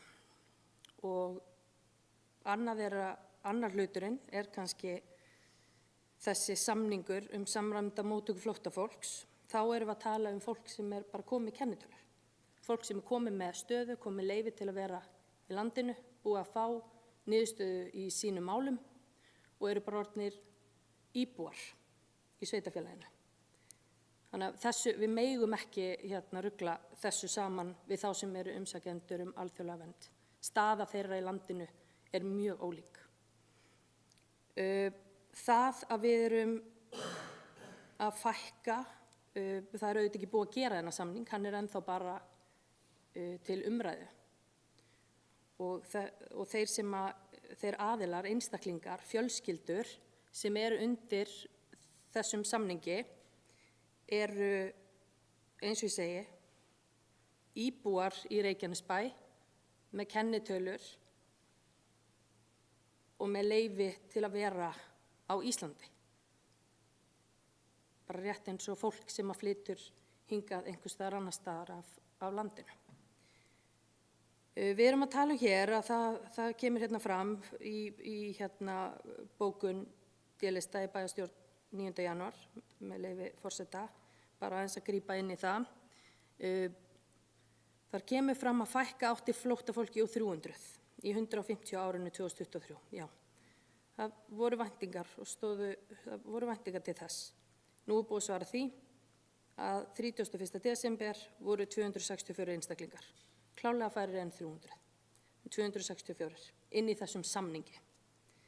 Þá eru ekki, af því að hér hefur ekki verið minnsta hópin sem við erum með samningum sem eru umsækjendur alþjóðlega vernd, sem eru 70 manns, sem eru á vegum sveitarfélagsins, eða í þjónustu sveitarfélagsins. Svo er annað sem er þarna líka, sem er bara algjörlega óháð þessu, því sem við sveitarfélagi erum að veita, þeirri þjónustu. Það eru einstaklingar sem eru með búsetu hér í sveitarfélaginu okkar sem eru á vegum ríkisins og það er Vinnumálastofnun sem sér þjónustu við þá einstaklinga. Þau voru í júní 1215 og núna þá hefur orðið fækkun og þau stefna á það, þau verða orðið 900 núna eftir sumarfrí, í haust. Það er fækkun, en þetta eru einstaklingar sem eru bara ekki í okkar þjónustu. Við erum að reyna að þjónusta þau með því að sinna lögbundinni þjónustu til dæmis eins og skóla, grunnskóla. Og það hefur gengið bara vonum framar. Það er búið að vinna í þessar aðgerðaáætlun að því með ríkinu að reyna að þau geti veitt þjónustu nær því þar sem að þessir einstaklingar sem eru þeirra þjónustu búa. Þannig að það er búið að setja hérna upp þjónustu sem að gengur bara mjög vel. Og stundum átta ég mig bara ekki á þessari umræðu sem að er neikvæðni í garð þessa verkefni sem er hérna í samfélaginu okkar. En ég veit hins vegar að við höfum lagt, og það er ekki hægt að benda bara á að það sé meiri hluti framsóknar, samfylkingar og beinna leiðar. Já, það má alveg hlæja og brosa því, en ég meina það er ekki eins og við höfum ekki stigið hérna fram eins og við öll og sagt að það verða fleiri sveitarfélög að koma að þessu verkefni. Þú veist, það er bara, raunin er bara akkurat þessi. Og það er bara, við erum ekki með húsnæði hérna sem við getum boðið upp á. Það er einhver sem á þau húsnæði, eða það húsnæði og býður það fram. Og við höfum biðlað aldeilis öll, og það er ekkert meiri hluti, minni hluti, bara við höfum öll stigið fram og sagt hvað er mikilvægt að fleiri komi að þessu borði og það er að gerast og þess vegna er að fækka. Hvort að fækka nógu hratt, við getum alveg verið sammála það. Við vildum auðvitað að aðstæður væru öðruvísi, ekki bara fyrir okkur, heldur líka fyrir fólki sem er hérna í þessum aðstæðum. Mér finnst það kannski vera líka, við þurfum aðeins að bara hugsa þetta aðeins betur. En það er eitt sem ég langar til þess að spyrja hér og það er spurning til bæjarfulltrúa Margrétar Þórarinsdóttur, af því að hér var fullyrðing sem mér finnst bara mjög áhugaverð og bara, já, ég ætla nú ekki að segja alvarlega, mér finnst bara mikilvægt að við fáum úr því skorið. Þú, ásaki bæjarfulltrúinn, fullyrði hér í sinni ræðu að sveitarfélagi hafi greitt með síðasta samningi í samræmdri móttöku flóttafólks. Og ég vil bara fá nánari skýringu á því. Takk. Takk fyrir þetta og Margrét Þórarinsdóttir, gjörðu svo vel. Virðulegi forseti og aðrir viðstaddir, já, ég get svarað þér þessari spurningu. Ég fekk þessar upplýsingar, uppgefnar og ég treysti viðkomandi aðila sem sagði mér þessar fréttir, hvað við höfum verið að gera og eins og við vitum og ég hef áður bent á að þá gengur aldrei upp það sem að ríki segir. Það fylgir aldrei fé með þeim verkefnum sem ríkið er að setja á sveitarfélögin og það vitum við öll. Þannig að það er þannig. En mér langar að þú bendir á og sagðir að ég er að benda á meiri hluta, minni hluta. Ég samþykkti ekki síðasta samning, hvað var að samræmda móttöku flóttafólks. Það var meiri hluti sem gerði það. Þess vegna er ég að tala við erum að samþykkja þann samning. Af hverju stöndum við ekki fastar í lappirnar? Ég er búin að tala þetta svo ofboðslega oft. stöndum saman fastar í lappirnar, sýnum ríkinu að við erum ekki tilbúin í þetta verkefni vegna þess að við erum með yfirdrifið af hælisleitendum. Ég er ekki að tala um flóttafólk sem er í samræmdu móttöku. Við verðum að fara að sýna ríkinu að við erum ekki tilbúin til að vinna með þeim þegar þeir koma svona fram við okkur eins og þeir hafa gert á undanförnum árum. Takk fyrir.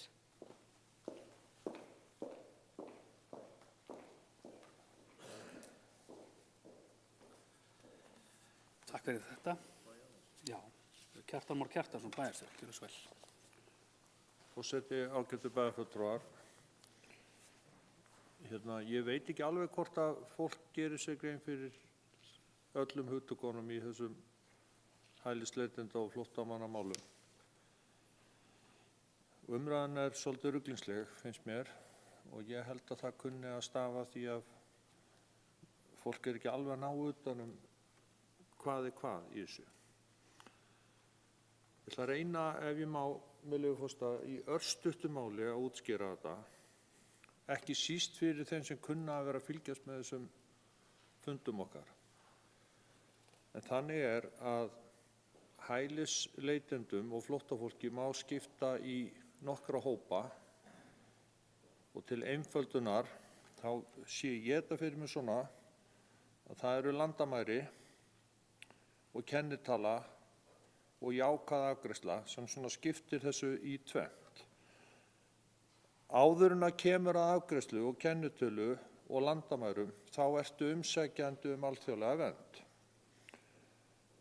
Og það eru þessir 1000 eða 1200 eða hvað það er sem að Vinnumálastofnun í umboði ríkisins er að hýsa hér að því að hún fær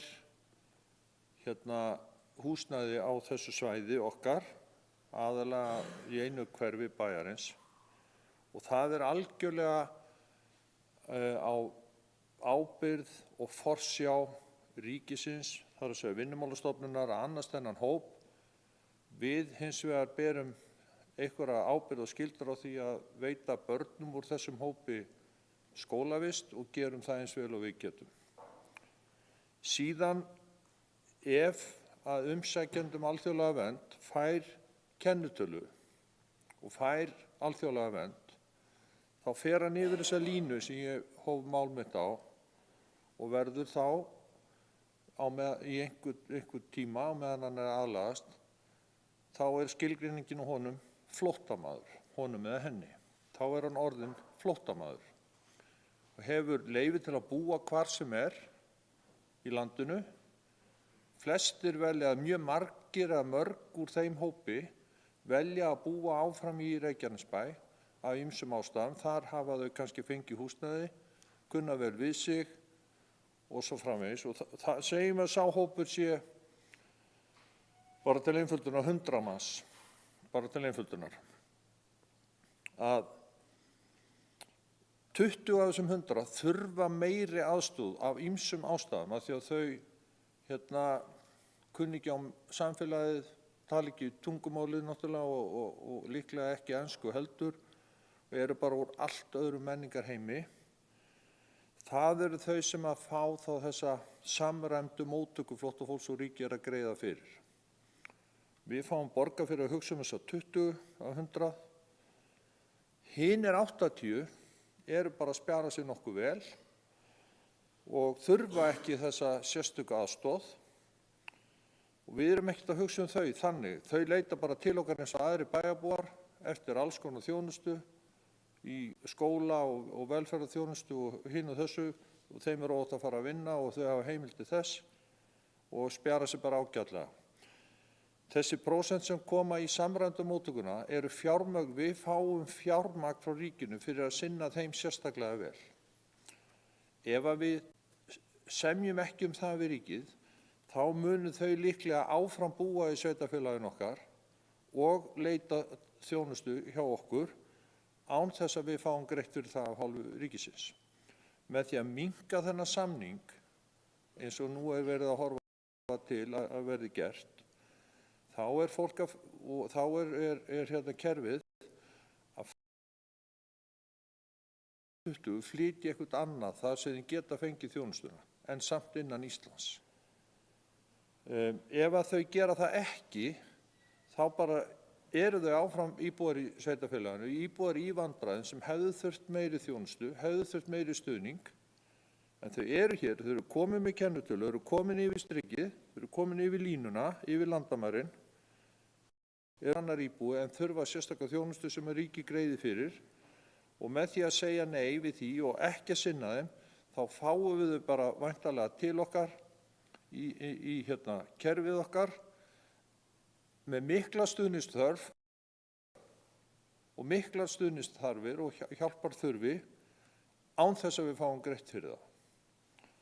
Er þetta góð hugmynd? Ég ætla ekki að svara, ég læt bæjarfulltrúum eftir að meta það. Hvort að þessi góð hugmynd að vera með 10 eða 100 flóttamanna sem eru komnir yfir línuna, þurfa aðstoð, við getum illa veitt hana nema með fjárhagsstuðning hjá ríkinu og ef við fáum hann ekki að því við viljum ekki semja það, þá verður þau bara hér illa stödd, líður illa og eru algjörlega á eigin spýtur. Þetta var örstuð tilraun til að reyna að útskýra þetta mál, fyrst og fremst fyrir einhverjum sem kunna vera að horfa á þennan fund.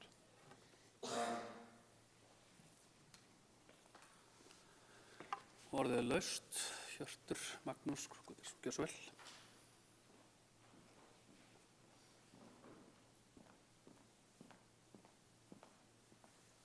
Forseti, ágætu bæjarfulltrúar, mér langaði bara aðeins að koma upp að því að ég er kannski ekki alvanur að taka þátt í þessari umræðu á þessum vettvangi en svona bara í daglega lífinu þá hef ég verið svo heppinn að fá að kynnast töluvert mörgum af þessum einstaklingum og vissulega mikilvægt eins og bæjarstjóri var að fara yfir að átta sig á skilgreiningunni og útskýringunni á milli allra flokka en það er stundum samt svolítið eins og við séum að gleyma þetta er bara fólk sko. Þetta er bara kynnist þeim, jújú þau líta kannski ekkert endilega út eins og við en það er engin munur á íslensku krökkunum og erlendu krökkunum þegar maður er komið með þau fyrir fram að sig á skólabekk sko. Það er, akkurat núna er ég að kenna 20 einstaklingum sem allir eru inn í einhverjum af þessum hópum. Mér er eiginlega nákvæmlega sama hverjum þeir tilheyra en þessir einstaklingar eru komnir, þá finnst mér okkur bera skylda til þess að þjónusta þau og gera það þannig að þau upplifi þessu velkomin, hvort að við tökum debatti við ríkið að fá nógu mikið fjármagn með og hvort að við reynum að dreifi svo hins sveitarfélögin og að hins sveitarfélögin hætti kannski líka að líta niður á þessa einstakling og þetta fólk, þannig að þau séu þeim sambúðin eins og þau eru okkur. Af því að það er bara, þetta er ekkert öðruvísi fólk, sko. Þetta er ekkert eitthvað verra. Mér var brugðið núna fyrir stuttu þegar það skall á óveður, eða stóð til að skella á óveður og Krossmóð var fullur af þessum hópi sem var að bíða eftir strætó og ég var vitnaði þegar íslensku karlmaður gugnaði á því að fara í hraðbanka því hann var hræddur. Þetta er svo skrítið, þetta er svo skrítin upplifun einhvern veginn að því að það var engin að pæla í honum. Þetta var bara eitthvað fólk að bíða eftir strætó og hann panikaði og hljóp út og fór frekar í Íslandsbanka.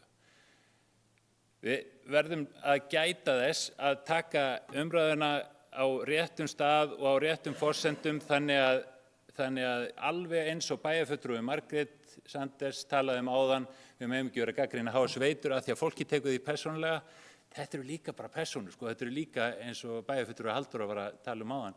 Margir bara gildir þjóðfélagsþegna, þeir eru konum í kennitölu, þeir mega bara vera alveg eins og fólk sem flytur frá Húsavík.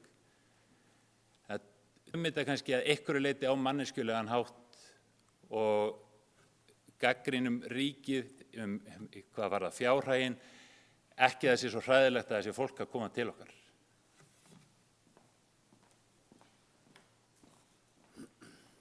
Takk fyrir. Og orðið er laust fundargerð velferðarráðs. Margrét Sanders, gjörðu svo vel.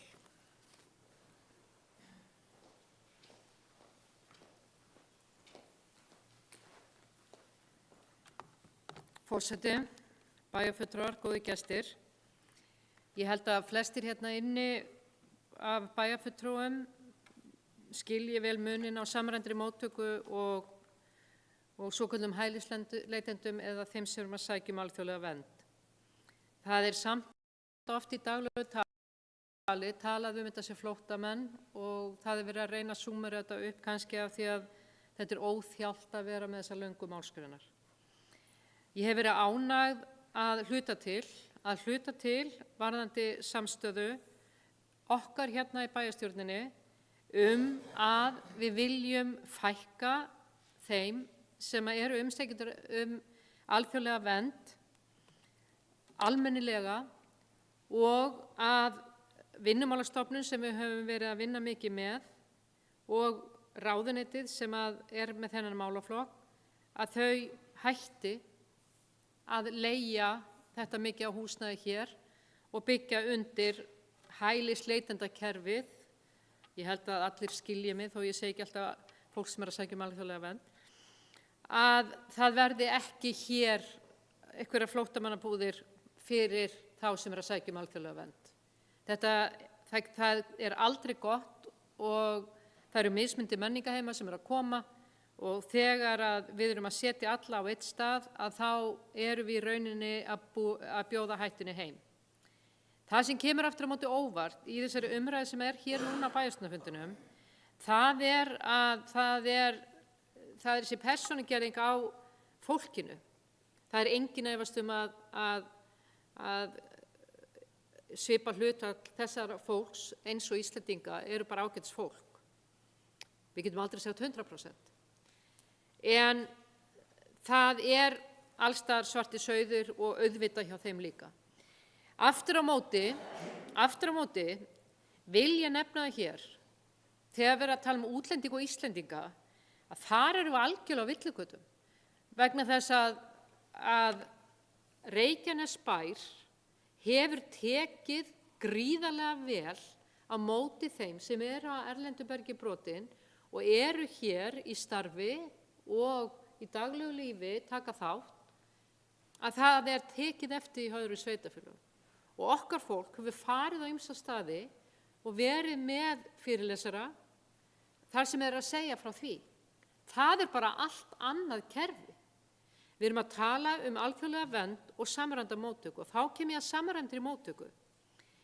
Varðandi það að það ekki nægilegt fjármagn sem hefur fylgt þar inn. Þetta það sem að samband sveitarfélaga hefur verið að mótmæla harðlega að ríkið ekki að greiða nægilega vel með. Það hefur verið undirfjármagnað. Sveitarfélögin og fulltrúar þeirra hafa verið með greinar og mótmælt því og ég hélt að við værum sammála því hér að við teljum að þetta sé ekki fullu fjármagnað, þessi samræmda móttaka. Það hélt ég að væri ástæða þess að við værum að draga lappirnar að skrifa undir samning varðandi samræmda móttöku og það var sérstaklega getið í síðasta samning að það átti að fækka í samræmdri móttöku úr 300 niður í 150 í lok árs 2023 en það tókst ekki betur en svo að það fækkaði 36 í staðinn fyrir 150. Það vegna þess að þetta þungt kerfi og við viljum dreifa því og við viljum gera þetta líka vel. Það markmiðið. Fólki á að líða vel í sveitarfélagi okkar og við viljum gera það vel.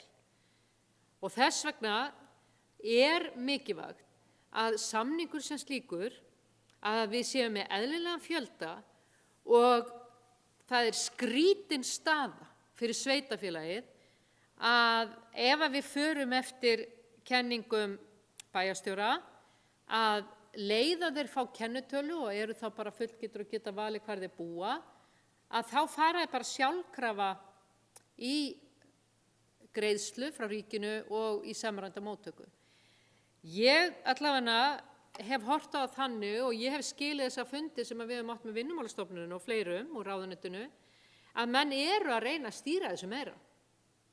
Menn eru að reyna að stýra þessu meira og það var gert með síðasta samning Og ég held að það væri ástæðan, ein af ástæðanum fyrir að velferðarráð svolítið að draga lappirnar, við erum ekkert að draga lappirnar, en ekki tilbúin að skrifa undir hvar sem með ríkinu, því að þeir verða náttúrulega að standa við það sem að þeir hafa verið að segja áður. Fækkun og eins að fjármagni dugi fyrir þessa þjónustu. Við erum auðvitað með velferðarkerfi hér í Reykjanesbæ sem að ansi þungt og heilbrigðisstofnanir vegna þess að önnur sveitarfélög hafa verið treg í taumi og ekki tekið þátt í þessu. Ég vona það að það frumvarp sem nú liggur frammi varðandi móttöku þeirra sem eru hælisleitendur eða sækjum alþjóðlega vernd, varðandi upprunaland og endurkomu og allt þetta, þannig að hægt sé að hraða málsmeðferð annarra. Og ég vona líka að önnur sveitarfélög stígi aðeins fram betur vegna þess að það hárrétt að á ákveðin hátt fjölbreytileiki góður. En þegar að við erum með íbúa hér fyrir Reykjanesbæinga sem eru að erlendu bergi brotin hátt í 30%, þá verður það erfiðara en það verið að grauta þessu öllu saman. Gerum þetta vel, tökum vel á móti, en segjum að önnur sveitarfélög eiga að taka á móti líka þeim sem að sækja alþjóðlega vernd og eins síðan þeir fara yfir í samræmda móttöku. Takk.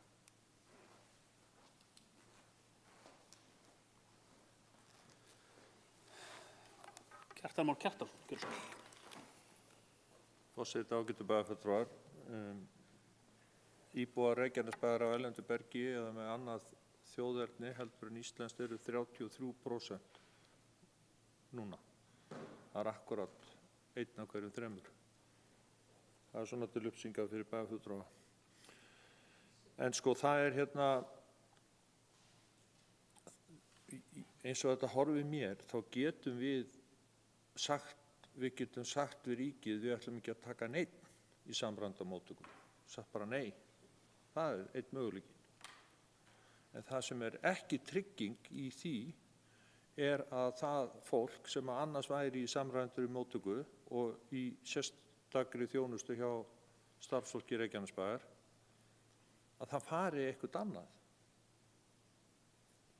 Það engin trygging fyrir því. Og aftur, segjum að það séu 20% eitthvað af 100, þá eru þau bara áfram hér hjá okkur. Við erum ekki að veita þeim þá þjónustu sem að þau kannski þurfa og ríki vill veita og greiða fyrir. Heldur þá eru þau bara hér og fá þá þjónustu hjá okkur í almanna eða í velferðarkerfinu án þess að það sé greitt sérstaklega. Ég veit ekki, kannski það eitthvað sem að einhverjir kunna að vilja, að við segjum bara 0, engan í samræmda móttöku, bara gerum það og sjáum hvað gerist. Ég þori að fullyrða að staðan mun ekki batna við slíka afgreiðslu.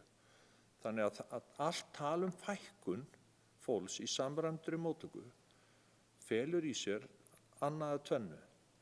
Annaðhvort fer þetta fólk eitthvað annað og fær samræmda móttöku þar að því að þarf á hana að halda, eða það fær bara enga sérstaka móttöku og situr þá uppi eða situr áfram hér í kerfinu og við erum þá að þjónusta það án þess að fá sérstaka greiðslur frá ríkinu.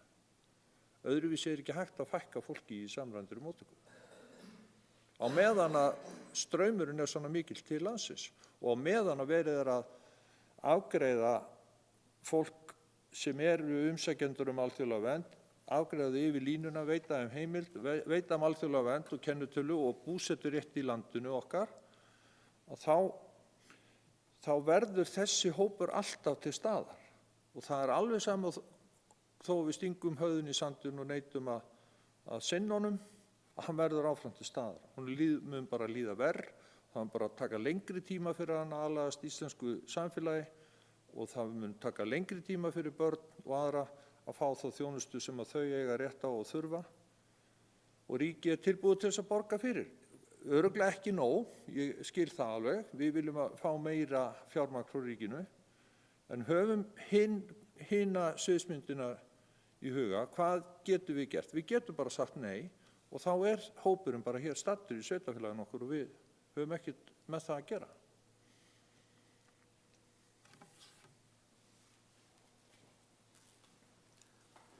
Takk fyrir. Og orðið laust fundargerð velferðarráðs frá 13. febrúar 2024. Það ekki fleiri sem hafa óskað að taka til máls. Forseti vill aðeins fá að bara hrósa bæjarfulltrúum fyrir að vera heilt yfir að taka umræðuna af yfirvegun og reyna að nýta sér það orðfæri sem að hugtökin bjóða okkur upp á. Og vill minna aðeins á 37. grein í samþykktum stjórn Reykjanesbæjar og fundarsku bæjarstjórnar. Það skýlaust kveðið á það að vegna starfa sinna í bæjarstjórn þá skal sér hver bæjarfulltrúi eiga rétt á að kynna sér gögn og upplýsingar sem fyrir liggja í stjórnsýslu bæjarfélagsins og varða málefni sem geta komið til umfjöllunar í bæjarstjórn. Og við öflum þessara gagna með því að beina fyrirspurnum til bæjarstjóra og ég held að það væri mjög gagnlegt til að dýpka umræðuna og halda áfram að tala hana út frá staðreyndum og þeim gögnum sem liggja fyrir í stjórnkerfi bæjarins að bæjarfulltrúar nýti sér þær leiðir til þess að afla sér upplýsinga staðreyndir mála. Að því sögðu að þá ber ég hér upp fundargerð velferðarráðs frá 13. febrúar upp til samþykktar. Þeir sem geta samþykkt eru beðin að gefa merki og fundargerðin samþykkt 11.0. Og nú komið að umræðu og afgreiðslu 5. mál á dagskrá sem fundargerð atvinnu- og hafnaráðs frá 13. febrúar 2024. Orðið laust. Hjörtur Magnús Guðbjartsson, gjörðu svo vel.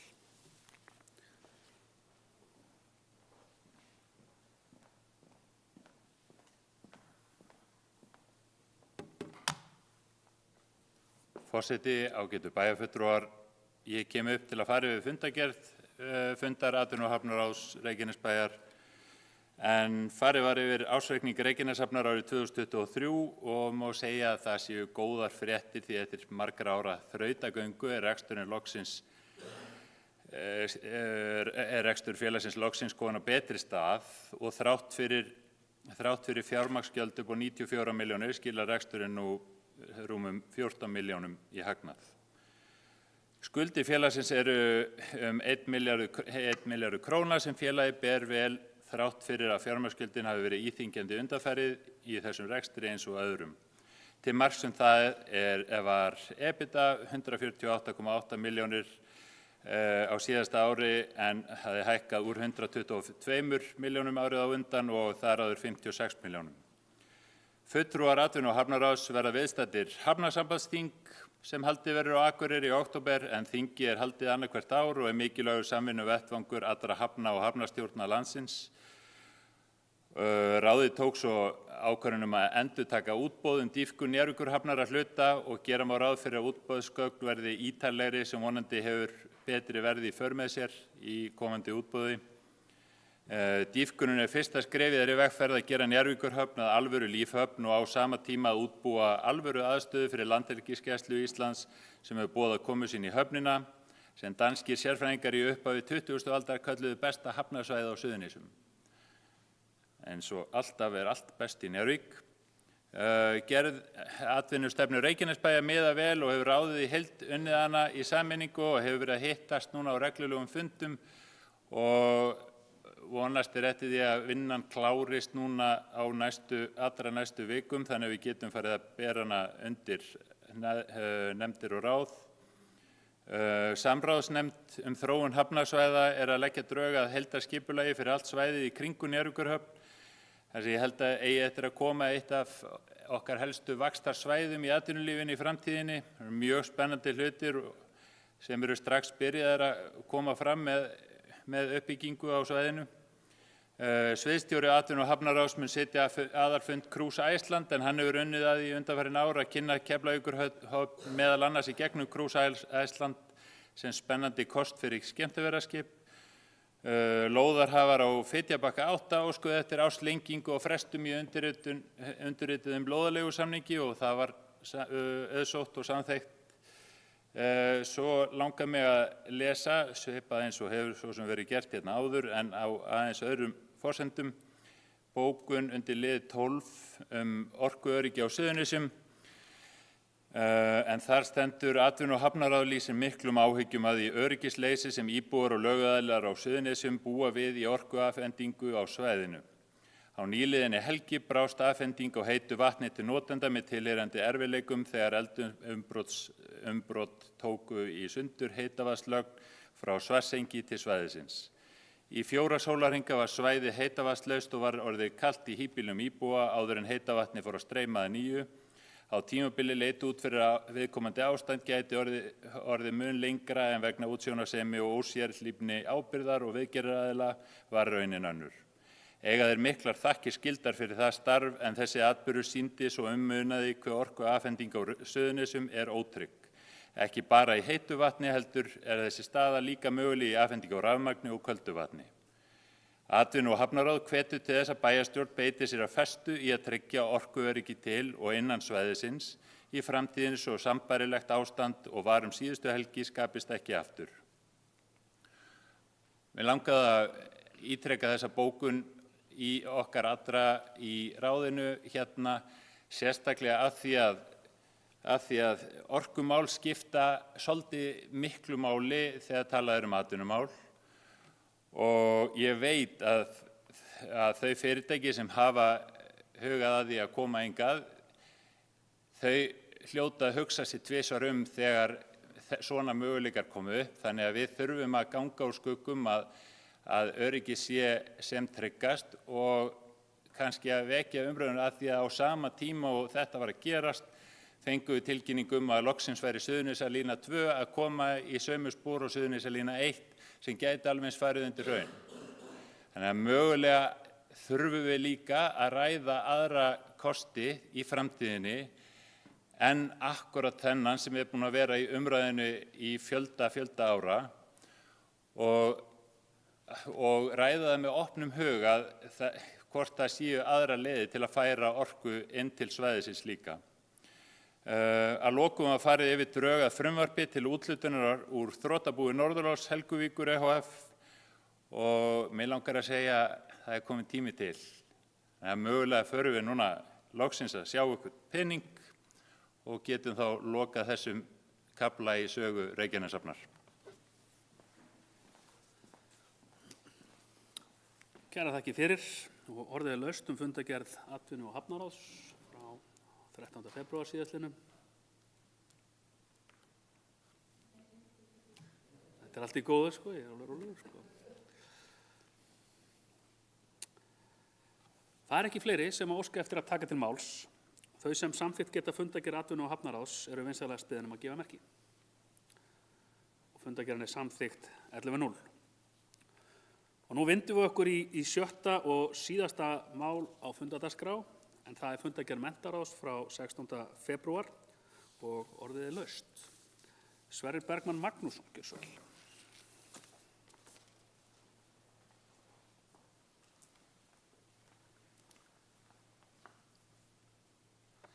Virðulegi forseti, bæjarfulltrúar, bæjarstjóri og ástkær gestur. Ég kem hér upp undir fundargerð menntaráðs Reykjanesbæjar frá 16. febrúar síðastliðnum og ætla að fá að renna yfir örfá mál. Ég ætla að fara beint í annað mál en það snjallsímalausir grunnskólar. En aðstoðarskólastjóri Akurskóla mætti á fundinn og fór yfir könnun sem var gerð meðal starfsfólks í grunnskólum Reykjanesbæjar varðandi símanotkun nemenda. Niðurstöður eru þær að 56% þeirra vilja að setta verði einhvers konar reglur til leiðbeininga, 27% vilja að setta verði algjört bann og 16% vilja að skólarnir setji sínar eigin reglur í samstarfi við skólasamfélagið. Athygli vekur að enginn vildi að engar reglur yrðu settar, þannig að fólk að kalla eftir því að það verði eitthvað gert í þessum málum. Þegar rætt var við skólastjórnendum var það þeirra vilji að skólar myndu setja sínar eigin reglur og eða viðmið.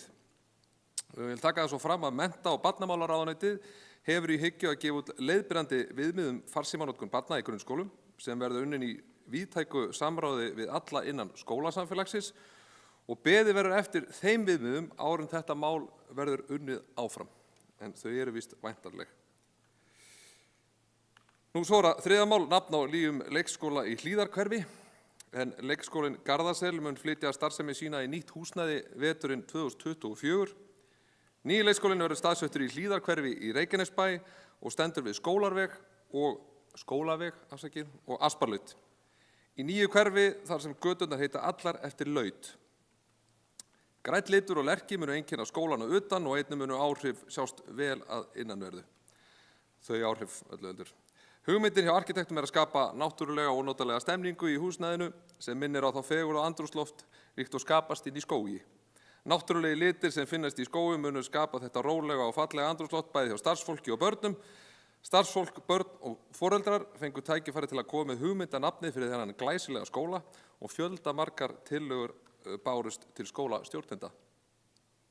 Nú, skólastjórnendum og starfsfólki finnst mikilvægt að nafnið sé einstakt og finnist ekki á öðrum stöðum á landinu eins og þekkist með nafn Garðasels, sem oft ruglað saman við leikskólann Garðasel á Akranesi. Og lögðu skólastjórnendur til að leikskólinn fengi nafnið Asparlaut sem menntaráð samþykkti samhljóða. Nú svo það fjórða mál, nýr grunnskóli á Ásbrú, staða undirbúningsvinnu. Sviðsstjóri menntasviðs fór yfir undirbúningsvinnu nýs grunnskóla á Ásbrú. Tilgangur með undirbúningsvinnunni að fá sem flestar og fjölbreytastar hugmyndir hvernig best að byggja nýjan skóla á Ásbrú. Markmið undirbúningshópsins að móta hugmyndir að nýjum skóla sem tekur mið af þörfum barna, fjölskyldna þeirra, grenndarsamfélagsins og samfélagsins alls. Undirbúningshópinn skipa fulltrúar helstu hagsmunaaðila en þeir kjörnir fulltrúar í menntaráði, fulltrúar foreldra, nemenda, skólastjórnenda, kennara og frístundastarfs og einnig fulltrúar umhverfis- og framkvæmdasviðs, menntasviðs og velferðarsviðs. Undirbúningsvinnan það bil hálfnuð en áætlað að henni ljúki í apríl en þá mun liggja fyrir lýsing á megin áherslum í skólastarfinu og lausleg hugmynd að fyrirkomulagi þeirra byggingar sem þjóna á skólastarfinu í hverfinu. Ég þakka gott hljóð. Kærar þakkir fyrir. Orðið laust fundargerð menntaráðs. Margrét Þórarinsdóttir, gjörðu svo vel.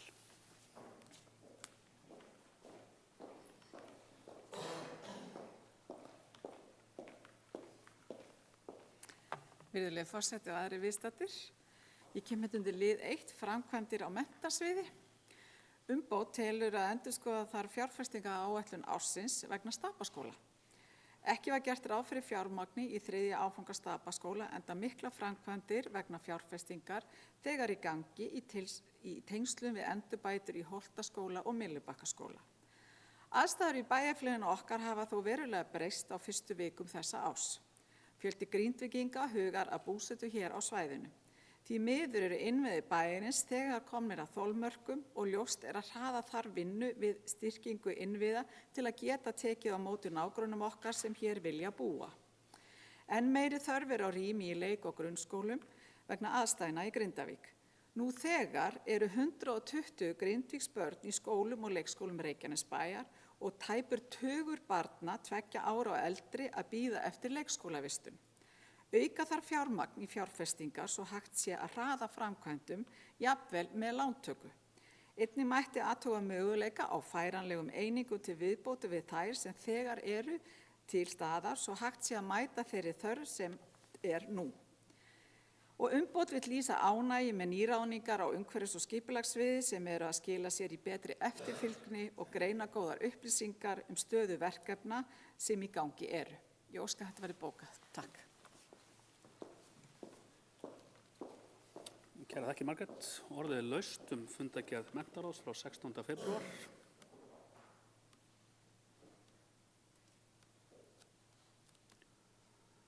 Og það ekki fleiri sem að hafa óskað eftir að taka til máls og þau sem samþykkt geta fundargerðina vinsamlegast beðin að gefa merki.